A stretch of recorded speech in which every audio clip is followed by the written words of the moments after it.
Part 41 Novel Bintang Purba. Di bawah prasasti purba ke-9. Ye Zhen memejamkan mata dan memasuki kondisi kultivasi sejati.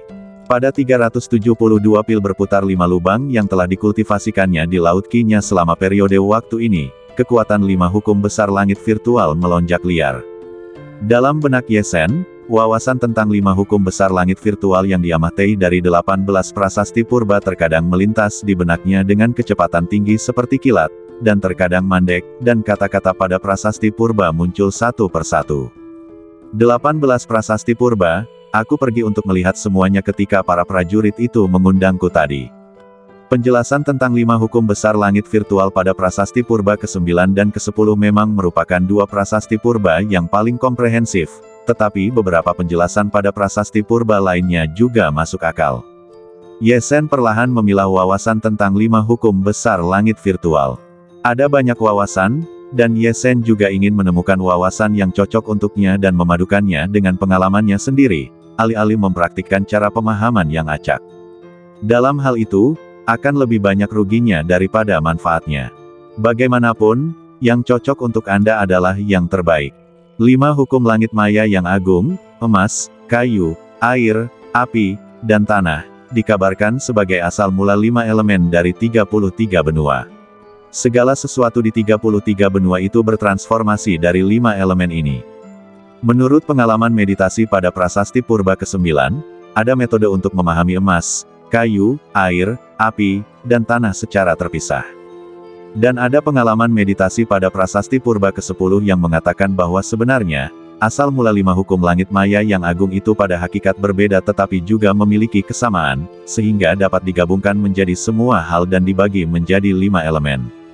Ada juga pepatah pada prasasti purba ke-4 bahwa banyak orang takut bahwa 5 hukum langit maya yang agung akan saling tolak, jadi mereka langsung mempraktikkan satu hukum langit maya hingga sempurna terlebih dahulu, tetapi kemudian mereka menemukan bahwa jauh lebih sulit untuk mempraktikkan hukum langit maya lainnya hingga sempurna. Ye Zhen juga memikirkan situasi di tempat asal mula 5 hukum langit maya yang agung itu ditafsirkan ketika dia mengamatinya di gunung kedua. Dia memikirkan gas khusus yang diturunkan dari dunia spiritual kecil di alam atas, yang berubah menjadi perubahan misterius dari 5 hukum langit virtual yang agung. Pada akhirnya, semua pemahaman, semua ide, dan semua pengalaman diubah menjadi pencerahan Ye Zhen. Jika Anda ingin memahami kelima hukum langit hingga kesempurnaan yang agung, ada jalan yang paling sulit untuk ditempuh, tetapi itu juga merupakan jalan yang paling mungkin untuk mengolah kelima hukum langit hingga kesempurnaan yang agung. Yaitu, ketika memahami kelima hukum langit, dari keberhasilan kecil hingga keberhasilan besar hingga kesempurnaan yang agung, Anda harus terlebih dahulu memahaminya secara terpisah di setiap tahap, dan kemudian mengintegrasikan semuanya. Setelah semuanya terintegrasi sepenuhnya, Anda dapat memasuki tahap hukum pemahaman berikutnya. Untuk mencapai keberhasilan kecil, masing-masing dari kelima hukum langit harus dipahami hingga keberhasilan kecil pada saat yang sama. Dan semuanya dapat diintegrasikan dan digunakan, dan kemudian Anda dapat berjuang untuk mencapai keberhasilan besar. Untuk mencapai keberhasilan besar, Anda harus memahami semuanya hingga keberhasilan besar. Jika salah satu dari semuanya belum mencapai keberhasilan besar, Anda sama sekali tidak dapat berjuang untuk mencapai kesempurnaan yang agung. Akhirnya, ketika kelima hukum langit emas, kayu, air, api, dan tanah semuanya dipahami dengan sangat baik dan dapat diintegrasikan dan digunakan, inilah saatnya untuk berjuang. Mencapai kesempurnaan agung dari kelima hukum langit itu bersama-sama. Meskipun melakukannya tidak secepat dan semudah memahami satu hukum langit secara langsung hingga mencapai kesempurnaan agung, kelima hukum langit yang maju secara paralel akan memungkinkan Anda untuk memiliki pemahaman yang lebih dalam tentang semua hukum, dan tidak akan ada situasi di mana satu hukum kuat dan yang lainnya lemah. Meskipun metode ini sangat sulit, bahkan hanya sedikit orang di 33 benua yang dapat melakukannya, bahkan banyak orang kuat yang telah berkultivasi hingga ke tingkat dewa sejati surga Void belum melakukannya ketika mereka berada di alam suci surgawi, tetapi saya harus berlatih dengan cara ini. Ye Zhen tentu tidak akan terburu-buru untuk mengolah satu hukum surga Void hingga kesempurnaan agung, langsung melangkah ke alam suci surgawi, dan kemudian melengkapi hukum surga Void lainnya. Ketika dia berada di tanah purba terlarang, dia mendengar banyak prajurit akhir suci surgawi yang kuat mengatakan bahwa akan lebih sulit untuk memahami hukum surga void lainnya. Pada saat yang sama, memahami 5 hukum langit void hingga kesempurnaan agung akan sangat membantu dewa sejati langit void di masa depan untuk melewati 9 kesengsaraan dewa sejati. Meskipun sulit untuk berlatih, Ye Zhen tidak akan menyerah pada jalan ini. Jalannya sulit untuk dilalui, tetapi fondasinya diletakkan dengan kokoh, yang lebih baik daripada secara membabi buta memengaruhi alam ke tingkat yang sangat tinggi. Ye Zhen akan meletakkan fondasi ke tingkat terkuat di alam Suandan. Kekuatan tempur Ye Zhen saat ini sudah berada di tingkat orang suci surgawi. Tentu saja, dia tidak akan terburu-buru untuk memengaruhi orang suci surgawi dan menunda latihan 5 hukum langit void secara bersamaan. Terlebih lagi, saya telah berlatih 5 seni sihir besar, jadi lebih mudah bagi saya untuk merasakan 5 hukum langit virtual yang hebat daripada yang lain. Selain itu, buah ekstrim 5 sutian, yang baru diperoleh juga berguna untuk menyelaraskan 5 hukum langit virtual yang hebat, yang dapat membantu saya menyeimbangkan kemajuan 5 hukum langit virtual yang hebat. Kalau begitu, saya harus menempuh jalan yang paling sulit dan paling kuat ini untuk memahami 5 hukum langit virtual yang hebat. Setelah menjelaskan jalan yang ingin ditempuhnya, Ye Zhen langsung mulai memahami 5 hukum langit virtual besar emas, kayu, air, api, dan tanah secara bersamaan. Setelah memasuki tahap awal Suandan, 5 hukum langit virtual besar Ye Zhen hanya berada pada level dasar. Hanya ketika level dasar dipahami hingga level keberhasilan kecil, ia dapat memasuki tahap tengah Suandan, dan hanya ketika level keberhasilan kecil ditembus hingga level keberhasilan besar, ia dapat memasuki tahap akhir Suandan. Akhirnya, dari level keberhasilan besar hingga kesempurnaan besar, ia dapat mencapai Tiansheng. Banyak orang secara langsung mempraktikkan 1 atau 2 dari 5 hukum langit virtual besar emas, kayu, air, api, dan tanah hingga kesuksesan besar, dan kemudian secara langsung memengaruhi kesempurnaan besar dan melangkah ke Tiansheng. Namun, Ye Zhen ingin 5 hukum langit besar maju bersama dan berdampak menuju kesempurnaan besar bersama. Langkah pertamanya untuk melangkah ke tahap tengah Suandan adalah mengolah 5 hukum langit besar hingga kesuksesan kecil secara bersamaan. Ide ini sederhana untuk dikatakan, tetapi ini adalah cara yang paling sulit untuk dipraktikkan di antara semua alam Suandan. Lagi pula, banyak orang hanya berlatih 1, tetapi Ye Zhen ingin berlatih 5 sekaligus.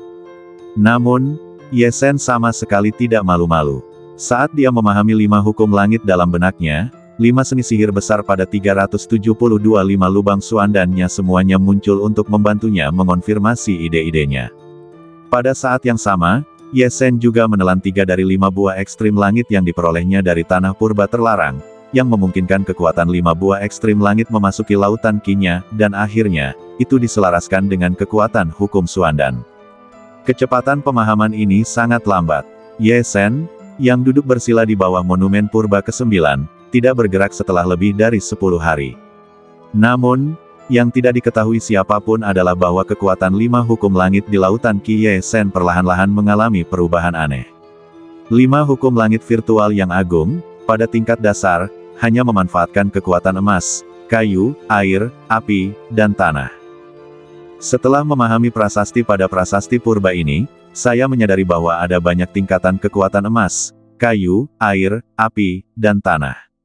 Sama seperti kekuatan api, ketika dipahami pada tingkat dasar, itu adalah kekuatan pembunuh yang membakar, tetapi untuk mencapai tingkat pemahaman yang lebih rendah, bahkan jika itu adalah kekuatan yang membakar, seseorang harus memahaminya ke tingkat yang lebih dalam, dan memiliki pemahaman yang lebih dalam tentang kekuatan api yang membakar dari setiap jejak api.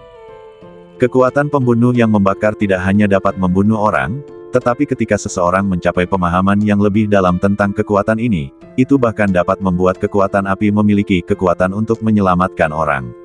Api untuk menyelamatkan orang, ya, hukum api tingkat rendah dapat melakukannya. Sementara Ye Zhen sedang memahami, dia tampaknya melihat api besar membombardir seorang prajurit dengan meridian yang tersumbat, langsung membakar meridian prajurit itu, memungkinkan energi sejati surga dan bumi untuk langsung dimasukkan ke dalam meridian prajurit itu. Tingkat kendali atas kekuatan hukum api ini selangkah lebih maju.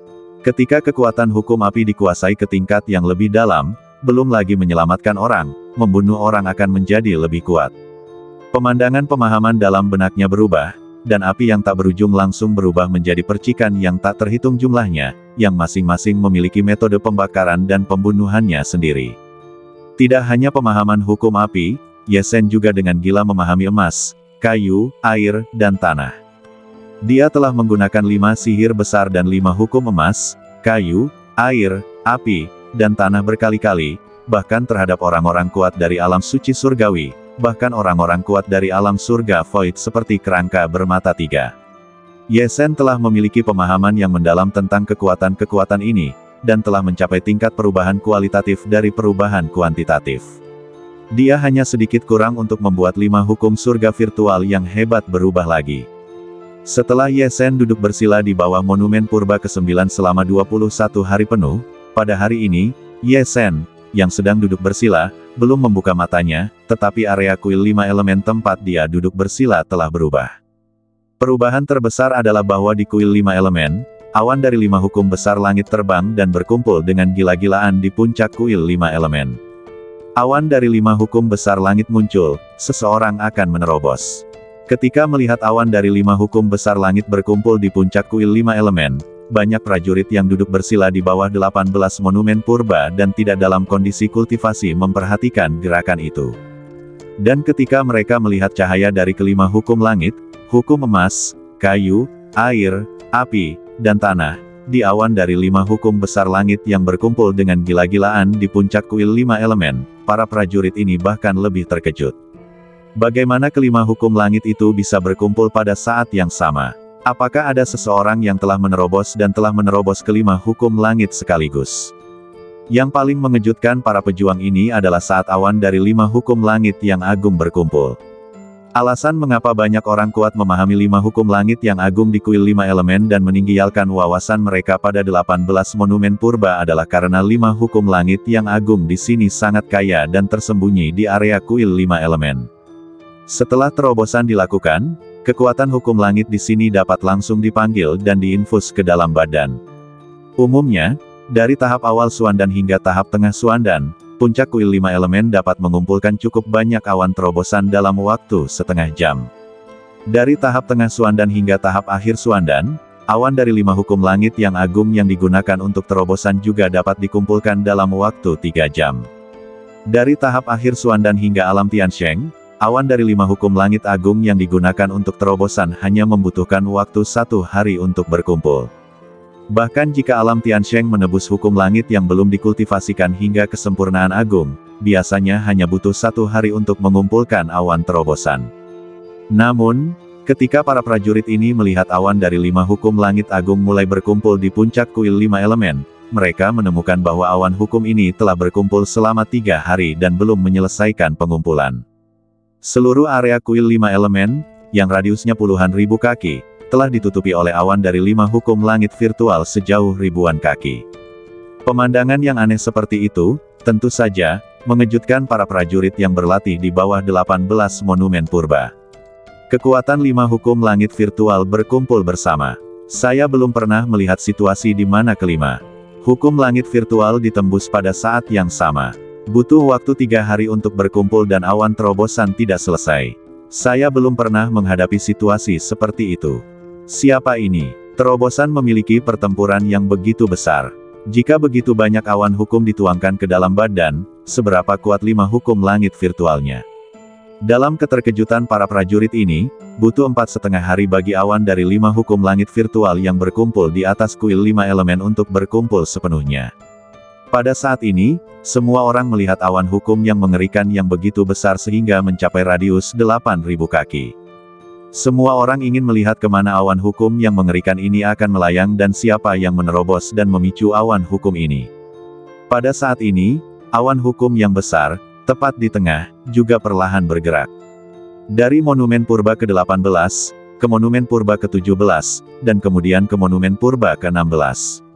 Akhirnya, pusat awan hukum yang mengerikan, yang radiusnya 8.000 kaki, berhenti di atas monumen purba ke-9. Itu berhenti di atas kepala Ye Zhen. Itu Ye Zhen.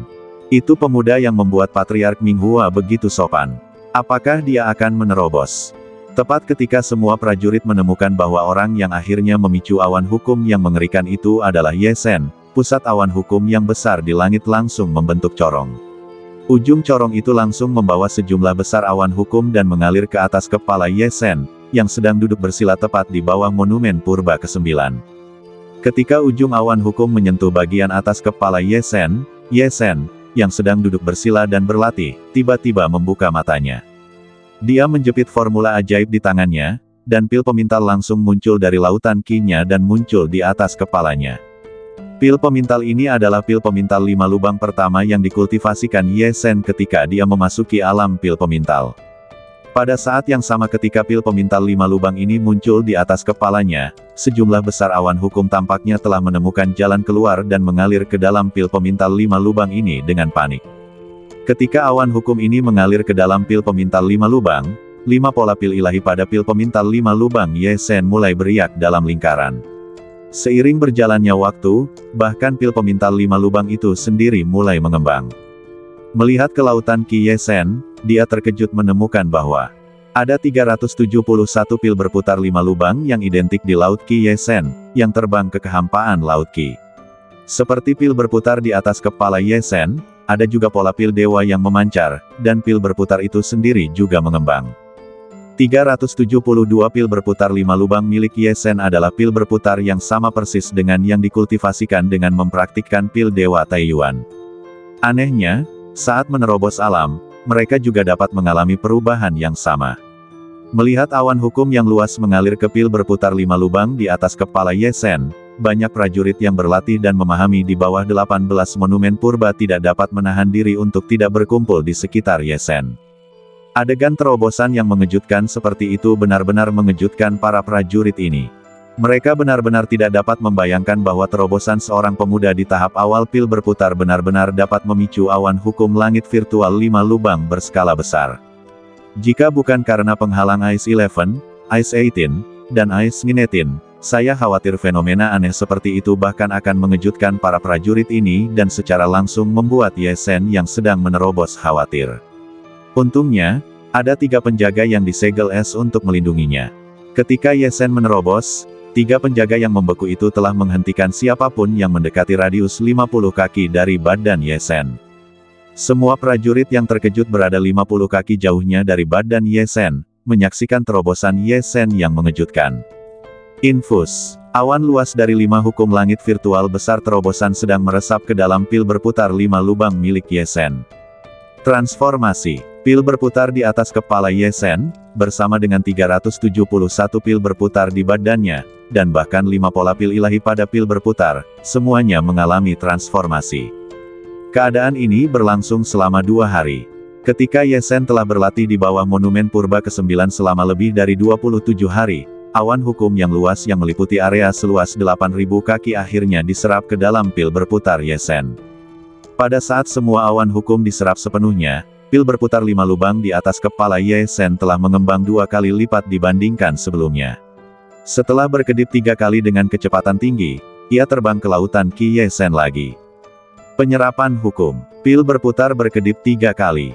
Ini adalah kinerja memasuki tahap tengah Suandan. Tahap tengah Suandan. Sejak menerobos ke alam Suandan di konferensi pertarungan pedang Gunung Wuliang, Ye Sen telah berlatih selama berhari-hari yang tak terhitung jumlahnya, dan bahkan mengumpulkan waktu 3 tahun di kuil beku. Dia akhirnya memasuki tahap tengah Suandan di gunung ketiga dari Gunung 5 Elemen. 5 hari kemudian, sebuah sosok melintasi jurang kosong antara gunung ketiga dan gunung keempat, menuju lebih dalam ke gunung keempat. Sosok ini adalah Ye Sen yang baru saja menerobos ke tahap tengah Suandan 5 hari yang lalu. Selama penerbangan, Ye Sen melihat kotak besi sempit yang berisi kunci gua harta karun di Liontin Giok Es dan mendesah. Awalnya aku mempertimbangkan apakah akan pergi ke gua harta karun dewa di gunung keempat dan kelima, tetapi sekarang aku harus pergi. 5 hari yang lalu, ketika Ye Sen menerobos ke tahap tengah Suandan dan pulih dari keadaan terobosan, seluruh 18 monumen purba berguncang hebat. Prajurit yang tak terhitung jumlahnya, termasuk penguasa Istana Motian, Patriark Minghua, dan mendiang orang suci surgawi yang memimpin benua Jiumang, semuanya berbondong-bondong ke Ye Sen untuk memberi selamat kepadanya atas terobosannya dan bertanya mengapa dia bisa menyerap begitu banyak awan hukum langit void. Tentu saja, Ye Zhen tidak akan menceritakan kisah kultivasi pil ilahi Taiyuan. Dia hanya mengatakan bahwa terobosan ini terkait dengan kultivasi hukum seni ilahi yang dia kembangkan. Ketika sampai pada seni ilahi, orang-orang kuat itu mengangguk kaget. Kemudian, Ye Zhen terus duduk bersila di bawah monumen purba ke-9 untuk berkultivasi.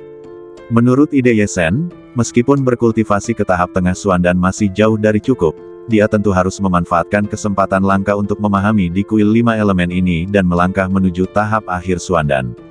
Dari tahap tengah Suandan ke tahap akhir Suandan, diperlukan pemahaman 5 hukum besar langit void dari keberhasilan kecil hingga keberhasilan besar.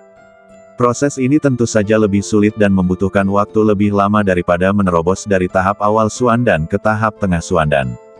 Beberapa hari yang lalu, Ye Zhen masih terus-menerus menyerap dan memahami pengalaman yang cukup lancar, tetapi pada hari ketiga setelah menerobos ke tahap tengah Suandan, dia tiba-tiba merasa tidak nyaman.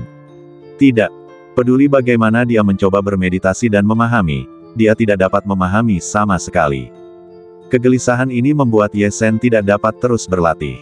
Akar penyebab situasi ini terkait dengan kunci gua harta karun yang Ye Zhen taruh di liontin giok es dan salju. Ye Zhen menemukan bahwa ketika dia dalam keadaan gelisah, itu juga saat kunci gua harta karun di kotak besi sempit itu mulai bergetar tak dapat dijelaskan. Ketika Ye Zhen membenamkan pikiran ilahinya dalam pola ilahi yang tak dapat dijelaskan yang terukir pada kunci gua harta karun, Ye Zhen segera menemukan alasan getaran kunci gua harta karun. Ternyata itu adalah gua harta karun yang ditransmisikan dewa yang dikabarkan memiliki artefak yang tak terhitung jumlahnya dan harta yang tak terhitung jumlahnya, dan dibuka sekali setiap 100 tahun, dan akhirnya dibuka lagi. Ye Zhen tidak menyangka bahwa pembukaan gua harta karun yang ditransmisikan dewa ini akan menyebabkan kunci gua harta karun bergerak begitu aneh, dan membuatnya gelisah selama latihannya. Ye Zhen enggan membuang kunci gua harta karun dan terus berlatih. Akhirnya, setelah berpikir sejenak, Ye Zhen akhirnya membuat keputusan, yaitu pergi ke gua harta karun ilahi untuk melihatnya. Terobosan ini berhasil, ditambah dengan 9 penjaga es, ada 2 jimat dewa sejati, dan dia juga mendapatkan artefak pertahanan pakaian asli kabut ungu dari Aolei, yang sangat membantu untuk menerobos masuk ke gua harta karun dewa. Ye Zhen juga memiliki keyakinan tertentu untuk menerobos masuk ke gua harta karun dewa. Setelah memberitahu penguasa istana Motian bahwa dia memiliki sesuatu untuk dilakukan dan berbicara dengan orang kuat lainnya untuk beberapa patah kata, Ye Zhen membawa 9 penjaga es dan meninggalkan kuil 5 elemen di gunung ketiga. Langsung mengikuti petunjuk dari kunci gua harta karun, dia pergi ke gua harta karun dewa di antara gunung keempat dan gunung kelima. Ketika Ye Zhen terbang di atas jurang kosong di antara gunung ketiga dan gunung keempat dan menuju lebih dalam ke gunung keempat. Di suatu tempat di puncak gunung keempat, orang suci benua Suanjin Jin Liang berdiri sendirian di puncak gunung. Namun, 2 orang suci lainnya yang telah mengikuti Jin Liang, tidak tahu kemana mereka pergi, tetapi tidak lagi di sisinya. Di puncak gunung, Jin Liang sedang melihat ke arah jurang kosong antara gunung keempat dan gunung kelima, dan pada saat yang sama ia menyentuh kotak besi sempit di badannya. Kotak besi sempit itu berisi kunci gua harta karun. Akhirnya tiba saatnya, gua harta karun yang ditransmisikan dewa, dibuka. Dalam beberapa hari, akan tiba saatnya untuk secara resmi memasuki gua harta karun. 33 rotasi, kali ini, setelah 3.300 tahun, gua harta karun yang ditransmisikan dewa akhirnya berputar ke waktu, gua es dan api, terdalam untuk dibuka lagi. Kesempatan ini tidak boleh dilewatkan. Jin Liang, yang sedang berpikir dalam hatinya, memiliki kegembiraan yang tidak dapat disembunyikan di matanya, dan bahkan sedikit keinginan yang tidak dapat dijelaskan. Ketika mata Jin Liang bergerak hebat, 2 suara aneh tiba-tiba keluar dari badannya. Liang, apakah hal yang kamu katakan benar-benar ada di gua harta karun dewa ini? Kami berdua telah berusaha keras untuk pulih sepenuhnya setelah datang ke dunia bawah kali ini. Jika kami tidak mendapatkan panen yang banyak, itu akan menunda pertempuran berikutnya dengan dewa sejati King Yuan dari suku Beiming. Setelah mendengar kedua suara itu, mata Jin Liang berbinar, dan dia dengan hormat berkata kepada suara itu, "Dua senior, informasi saya secara tidak sengaja ditemukan dari buku rahasia tanah suci suku tersebut, dan itu pasti benar. Benda itu pasti ada di dalamnya, tetapi tidak ada yang bisa mendapatkannya selama bertahun-tahun." Pada saat itu, Itu tergantung pada kekuatan ilahi kedua senior itu. Mendengar nada setuju Jin Liang, kedua suara itu juga menjadi sedikit bersemangat. Tidak apa-apa, kali ini kami berdua bersaudara, kami bahkan membawa benda ilahi dari suku tersebut. Selama benda itu benar-benar ada, kami pasti bisa mendapatkannya. Sementara Jin Liang berbicara dengan dua suara aneh itu, beberapa sosok juga terbang menuju gua harta karun yang ditransmisikan dewa di kekosongan antara gunung keempat dan kelima. Salah satu sosok itu adalah seorang gadis yang mengenakan jubah seputih salju. Rambut gadis itu jatuh ke dadanya seperti air terjun. Dia tidak terlalu tua, tetapi payudaranya menarik dan menahan jubah seputih salju itu. Hal yang paling istimewa tentang gadis itu adalah tanda api samar misterius di antara alisnya di wajahnya yang cantik yang murni dan menawan. Gadis ini tidak lain adalah Huo Meier, orang suci kecil dari benua Lihuo, yang belum pernah dilihat Ye Sen sejak memasuki Gunung Lima Elemen. Titik keberangkatan Huo Meier juga berada di Gunung keempat. Dan tempat yang ditujunya juga merupakan arah gua harta karun yang ditransmisikan dewa. Saat gadis itu terbang, jari-jarinya yang cantik menyentuh sabuk seputih salju di pinggangnya dari waktu ke waktu, dan matanya dipenuhi dengan makna yang tidak dapat dijelaskan. Ada sosok lain. Jika Ye Sen melihatnya, dia pasti akan mengenalinya. Sosok ini, di permukaan, adalah seorang pemuda di tahap tengah Sein surgawi, tetapi di dalam badan ini, ada dewa sejati Sutian yang sangat kuat. Orang ini adalah kerangka bermata tiga yang membunuh lebih dari 70 prajurit di tanah purba terlarang, dan akhirnya menggunakan metode rahasia transformasi untuk menempati badan pemuda di tahap tengah Sein surgawi, dan mengambil badan dua Sein surgawi lainnya. Pemuda di tahap tengah Sein surgawi yang dimiliki oleh kerangka bermata tiga berubah menjadi roh saat terbang menuju gua harta karun ilahi, bergumam dengan suara rendah, kali ini, binatang buas yang membunuhku pasti akan datang. Ingin mengambil barang-barang yang tersembunyi di bagian terdalam gua harta karun. Hehe, itu hanya mimpi. Setelah pemuda di tahap tengah Sein surgawi bergumam pada dirinya sendiri, cahaya dingin di matanya menghilang, dan kecepatan terbang meningkat pesat. Dalam beberapa hari, dia telah terbang ke tepi jurang kehampaan tempat gunung keempat dan gunung kelima bertemu. Setelah terbang selama 4 hari, Ye Sen akhirnya melihat ujung gunung keempat dan garis samar gunung kelima di kejauhan.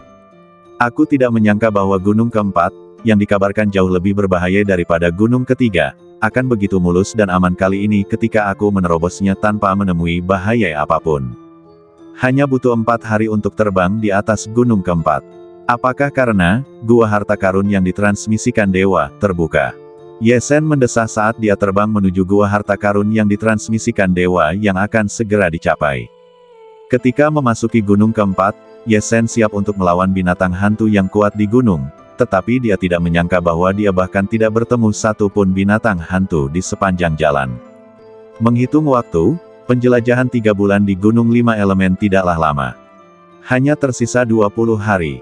Informasi tentang gua harta karun suci dalam ingatan jiwa Aolei mengatakan bahwa setiap kali gua harta karun ini dibuka, Anda dapat masuk dan mencari harta karun di dalamnya selama 15 hari. Tampaknya waktu penjelajahan gua harta karun ini dan seluruh gunung Lima Elemen saling terkait. Jika tidak, gua harta karun ini tidak akan dibuka tepat saat penjelajahan akan berakhir, dan masih ada 5 hari tersisa bagi orang-orang untuk pergi. Situs penjelajahan gunung Lima Elemen ini sangat megah, dan dikabarkan bahwa gunung kelima tidak dibuka bahkan untuk dewa sejati 4 kesengsaraan. Gunung keempat berisi gua harta karun yang berisi harta karun yang tak terhitung jumlahnya seperti warisan seni suci, artefak suci, buah suci, dan cairan suci. Saya benar-benar tidak tahu siapa yang meletakkan gua harta karun ini di Gunung Lima Elemen, dan siapa yang membangun Gunung Lima Elemen. Kerajinan tangan semacam ini pasti hanya dapat dilakukan oleh orang yang benar-benar kuat. Dengan pikiran Ye Sen yang berpacu, dia terbang sekitar setengah jam sebelum akhirnya terbang ke tepi gunung keempat dan akhirnya melihat gua harta karun suci yang legendaris. Gua harta karun ilahi, dari luar, adalah kuil purba berbentuk persegi, berdiri di atas turbulensi kehampaan tak berujung antara gunung keempat dan kelima. Turbulensi kehampaan itu bahkan sangat mirip dengan aliran udara gunung kelima di belakangnya. Ye Sen merasa bahwa jika dia jatuh ke dalam turbulensi kehampaan ini, dia bahkan mungkin membunuh dewa sejati 4 kesengsaraan. Kuil purba di turbulensi kehampaan itu hanya memiliki panjang, lebar, dan tinggi 300 kaki, Tetapi Ye Sen tahu bahwa pasti ada dunia luas yang tersembunyi di dalamnya, dan pasti ada ruang aneh yang diciptakan oleh hukum ruang. Gua harta karun ilahi berwarna hitam pekat, dan ada banyak pola yang tidak dapat dijelaskan yang diukir di permukaannya. Pola-pola ini memiliki totem monster dan totem kayu purba yang belum pernah dilihat Ye Sen sebelumnya, dan ada formasi yang tidak dapat dijelaskan yang membuat orang pusing sekilas, dan ada juga lubang aneh dengan cahaya yang berkedip dari waktu ke waktu. Mengambang di jurang tak berdasar antara gunung keempat dan kelima, gua harta karun ilahi di atas turbulensi kehampaan tak berujung itu misterius dan aneh. Pada saat ini, sebuah gerbang cahaya telah muncul di luar gua harta karun ilahi. Jika tidak ada jembatan cahaya yang mengarah dari tepi gunung keempat ke gerbang cahaya gua harta karun ilahi yang telah terbuka, saya khawatir tidak banyak orang yang berani memasuki gua harta karun di tengah kekuatan pembunuh yang bergejolak dan mengerikan dari kehampaan di bawah. Ye Sen, yang berdiri di sisi jembatan cahaya, tidak terburu-buru untuk memasuki gua harta karun. Matanya menatap lempengan batu setinggi 800 kaki di sebelah gua harta karun. Ye Sen ingat bahwa ketika pelelangan harta karun terakhir dari lelang besar istana bawah tanah laut pasir adalah kunci gua harta karun, wakil kepala paviliun Suanji yang bertanggung jawab atas pelelangan mengatakan bahwa sejak gua harta karun ilahi pindah ke lokasi antara gunung keempat dan kelima, sebuah lempengan batu dengan deskripsi gua harta karun muncul di sebelahnya. Sebelum memasuki gua harta karun ilahi, Ye Sen tentu harus membaca kata-kata di lempengan batu. Setelah membaca kata-kata di lempengan batu dengan hati-hati dan memikirkannya, Ye Sen mengangguk. Seperti yang dikatakan wakil Master Paviliun Tianji di pelelangan, akan lebih berbahaya memasuki gua harta karun dewa setelah dipindahkan. Ada 90% kemungkinan Anda akan mati dalam proses perburuan harta karun. Papan batu itu juga mengatakan bahwa seluruh gua harta karun itu memiliki 3 bagian jalan hidup dan mati. Setiap bagian jalan hidup dan mati akan memiliki pos pemeriksaan yang sangat berbahaya. Semakin banyak Anda pergi ke pos pemeriksaan berikutnya, semakin berbahaya. Tentu saja, ada tanah harta karun di belakang setiap bagian jalan hidup dan mati. Setelah setiap pos pemeriksaan, Anda dapat memasuki tanah harta karun di belakang untuk mencari harta karun. Semakin lama pos pemeriksaan, semakin berharga harta karun itu. Seluruh perburuan harta karun akan memakan waktu 15 hari. Jika Anda tidak yakin dapat melewati pos pemeriksaan hidup dan mati yang sangat berbahaya, maka tinggallah di tempat yang aman. Setelah 15 hari, Anda dapat diteleportasi keluar. Setelah membaca kata-kata di papan batu itu lagi, Ye Sen berdiri di tepi gunung keempat dan berpikir dengan tenang sejenak, lalu bergerak dan terbang langsung ke jembatan cahaya. Begitu melangkah ke jembatan cahaya, Ye Sen merasa bahwa jembatan cahaya itu seperti memiliki larangan terbang di dalamnya, dan dia hanya bisa berjalan perlahan menuju gua harta karun dewa yang berjarak 1000 kaki. Saat berjalan, melihat arus kekosongan yang bergolak melonjak liar di jurang kekosongan tanpa dasar di bawah jembatan cahaya, perasaan ini juga membuat orang cukup gugup. Untungnya, jembatan cahaya ini memang aneh, dan arus kekosongan yang bergolak tidak memengaruhi orang yang berjalan di atasnya. Setelah berjalan beberapa saat, Ye Sen berhasil mencapai gerbang cahaya gua harta karun dewa. Setelah menarik napas dalam-dalam, Ye Sen melangkah dan melangkah ke gerbang cahaya. Begitu memasuki gerbang cahaya, Ye Sen merasa bahwa dia langsung diteleportasi ke aula yang sangat besar. Aula ini benar-benar memiliki hukum ruang yang tersembunyi di dalamnya. Itu terlihat lebih besar dari seluruh gua harta karun dewa di luar. Tingginya lebih dari 1000 kaki dan panjang dan lebarnya lebih dari 3000 kaki. Di bagian atas aula tergantung plakat dengan 3 karakter Aula Senchuan yang ditulis dengan gaya flamboyan. Ketiga karakter ini pasti mengandung hukum spasial yang sangat kuat. Ye Sen hampir kehilangan jiwanya di ruang aneh ketiga karakter itu hanya dengan melihatnya. Jika bukan karena kesejukan dari liontin giok es dan salju, yang membuat Ye Sen bergidik, saya khawatir jiwanya akan terluka hanya dengan pandangan ini. Hah, kamu bisa bangun dari ruang psikedelik, Aula Senchuan, begitu cepat. Pemuda di tahap tengah Suandan yang datang ke sini cukup kuat. Ketika Ye Sen baru saja bangun, dia mendengar tawa kecil datang ke arahnya.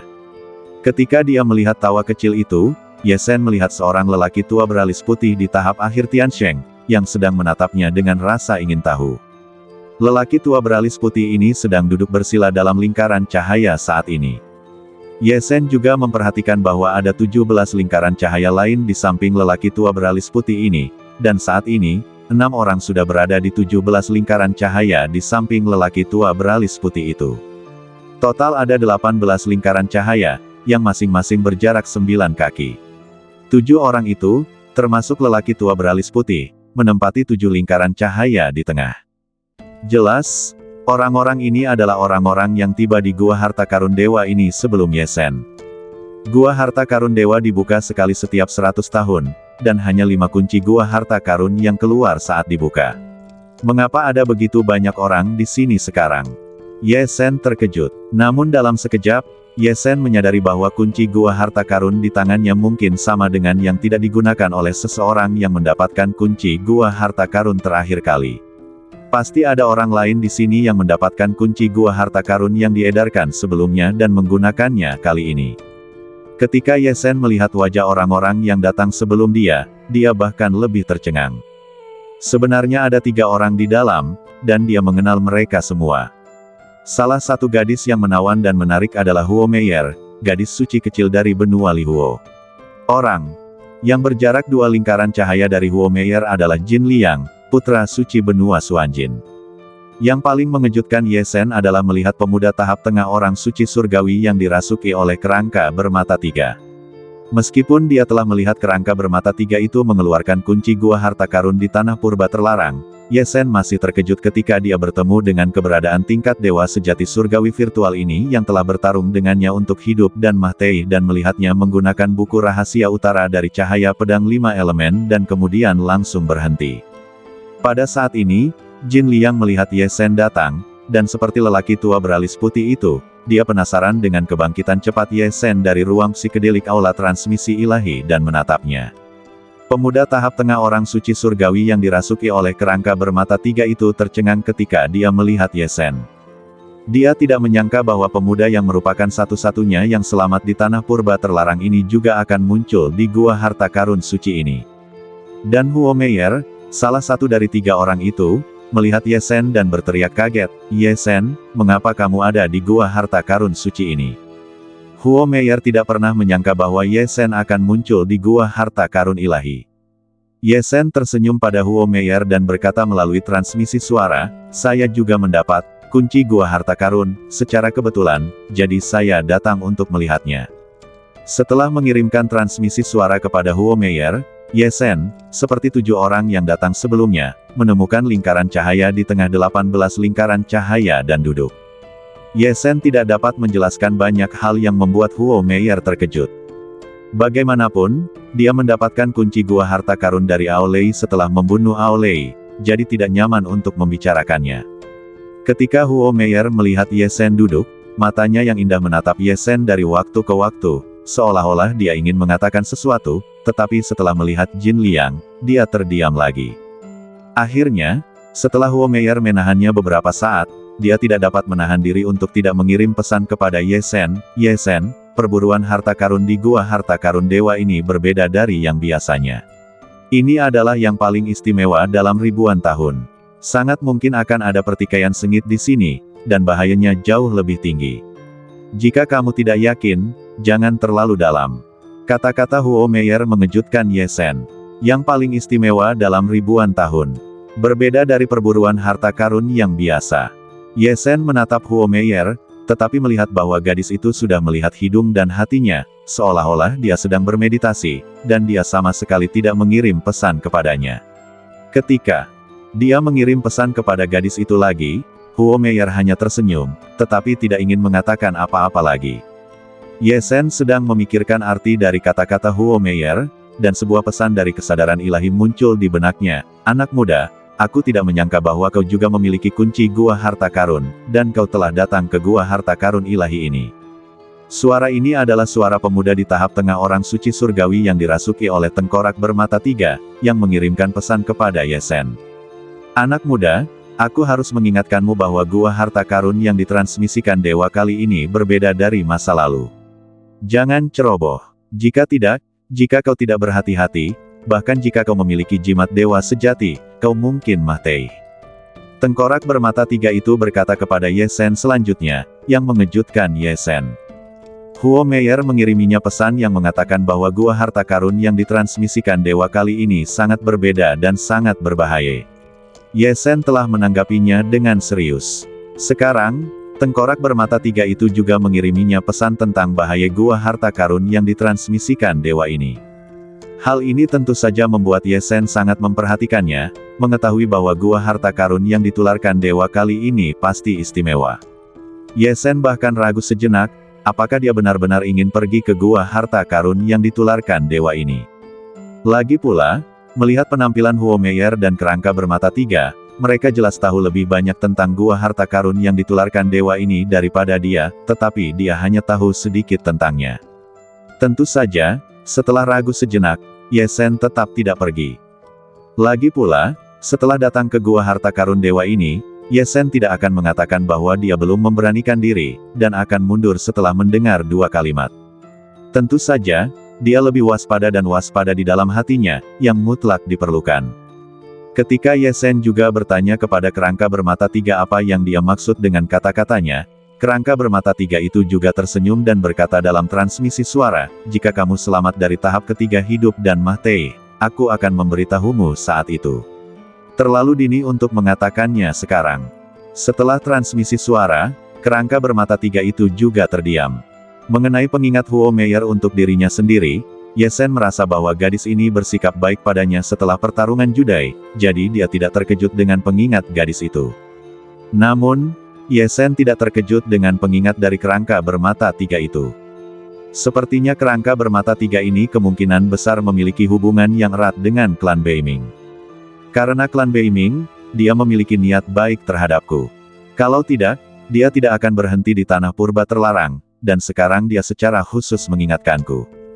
Tentu saja, meskipun dia merasakan niat baik dari kerangka bermata 3 itu, Ye Sen juga sangat berhati-hati dengan kerangka bermata 3 ini yang sama sekali tidak dapat dia pahami. Setelah duduk, Ye Sen, sambil memperhatikan kerangka bermata 3 dan Huo Meier, juga melihat yang lain. Orang-orang ini semua akan mencari harta karun di gua harta karun Senchuan bersamanya, jadi tentu saja dia harus memperhatikan mereka. Di antara 7 orang yang datang sebelum Ye Sen, Huo Meier, kerangka bermata 3, dan Jin Li yang sudah dikenal Ye Sen. Di antara 4 orang yang tersisa, selain lelaki tua beralis putih di akhir periode Tiansheng yang berbicara kepada Ye Sen segera setelah dia memasuki aula Senchuan, ada 2 orang yang juga berada di akhir periode Tiansheng. Salah satu dari 2 orang ini gemuk dan yang lainnya sangat kurus. Kontrasnya sangat jelas. Saya tidak tahu apakah kedua orang ini saling kenal.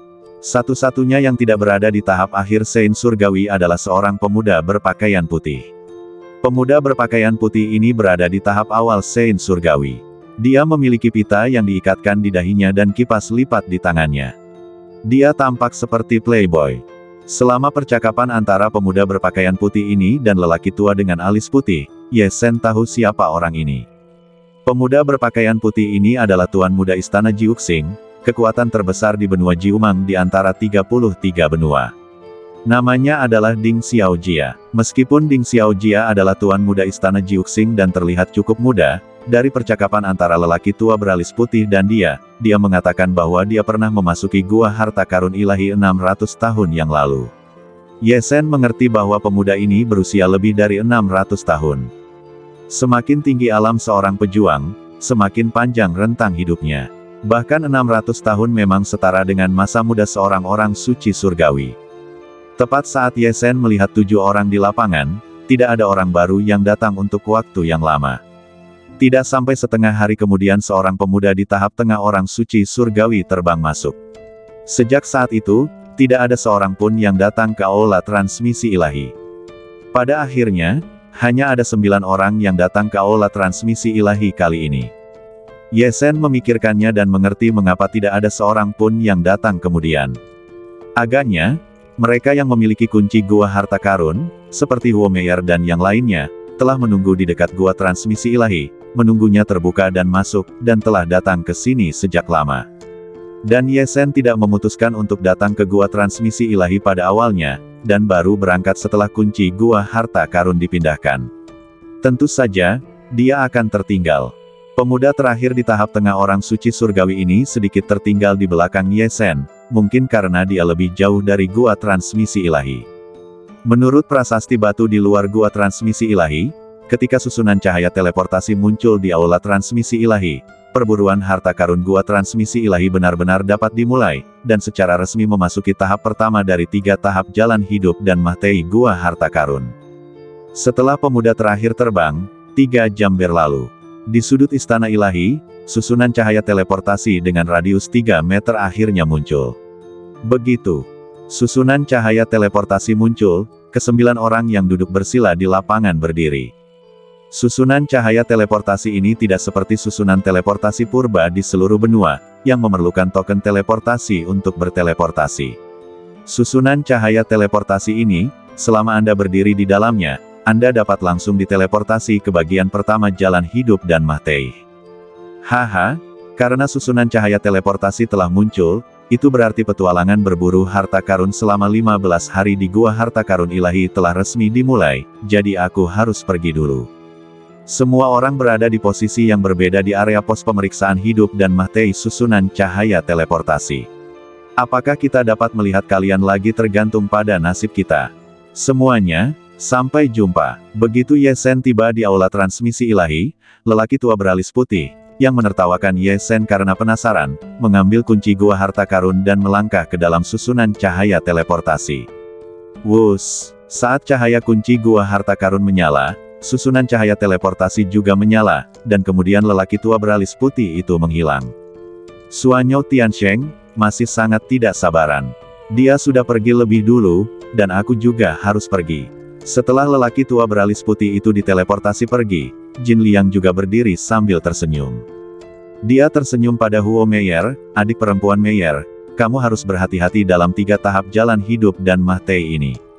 Posisi teleportasi setiap orang berbeda, dan peluang untuk bertemu satu sama lain sangat kecil. Kakak senior tidak akan bisa menjagamu. Huo Meier juga tersenyum manis pada Jin Liang, jangan khawatir, kakak senior Jin, aku hanya mencari 1 atau 2 harta karun, dan aku akan sangat berhati-hati. Melihat ini, Jin Liang tersenyum, lalu melangkah ke dalam susunan cahaya teleportasi dan menghilang.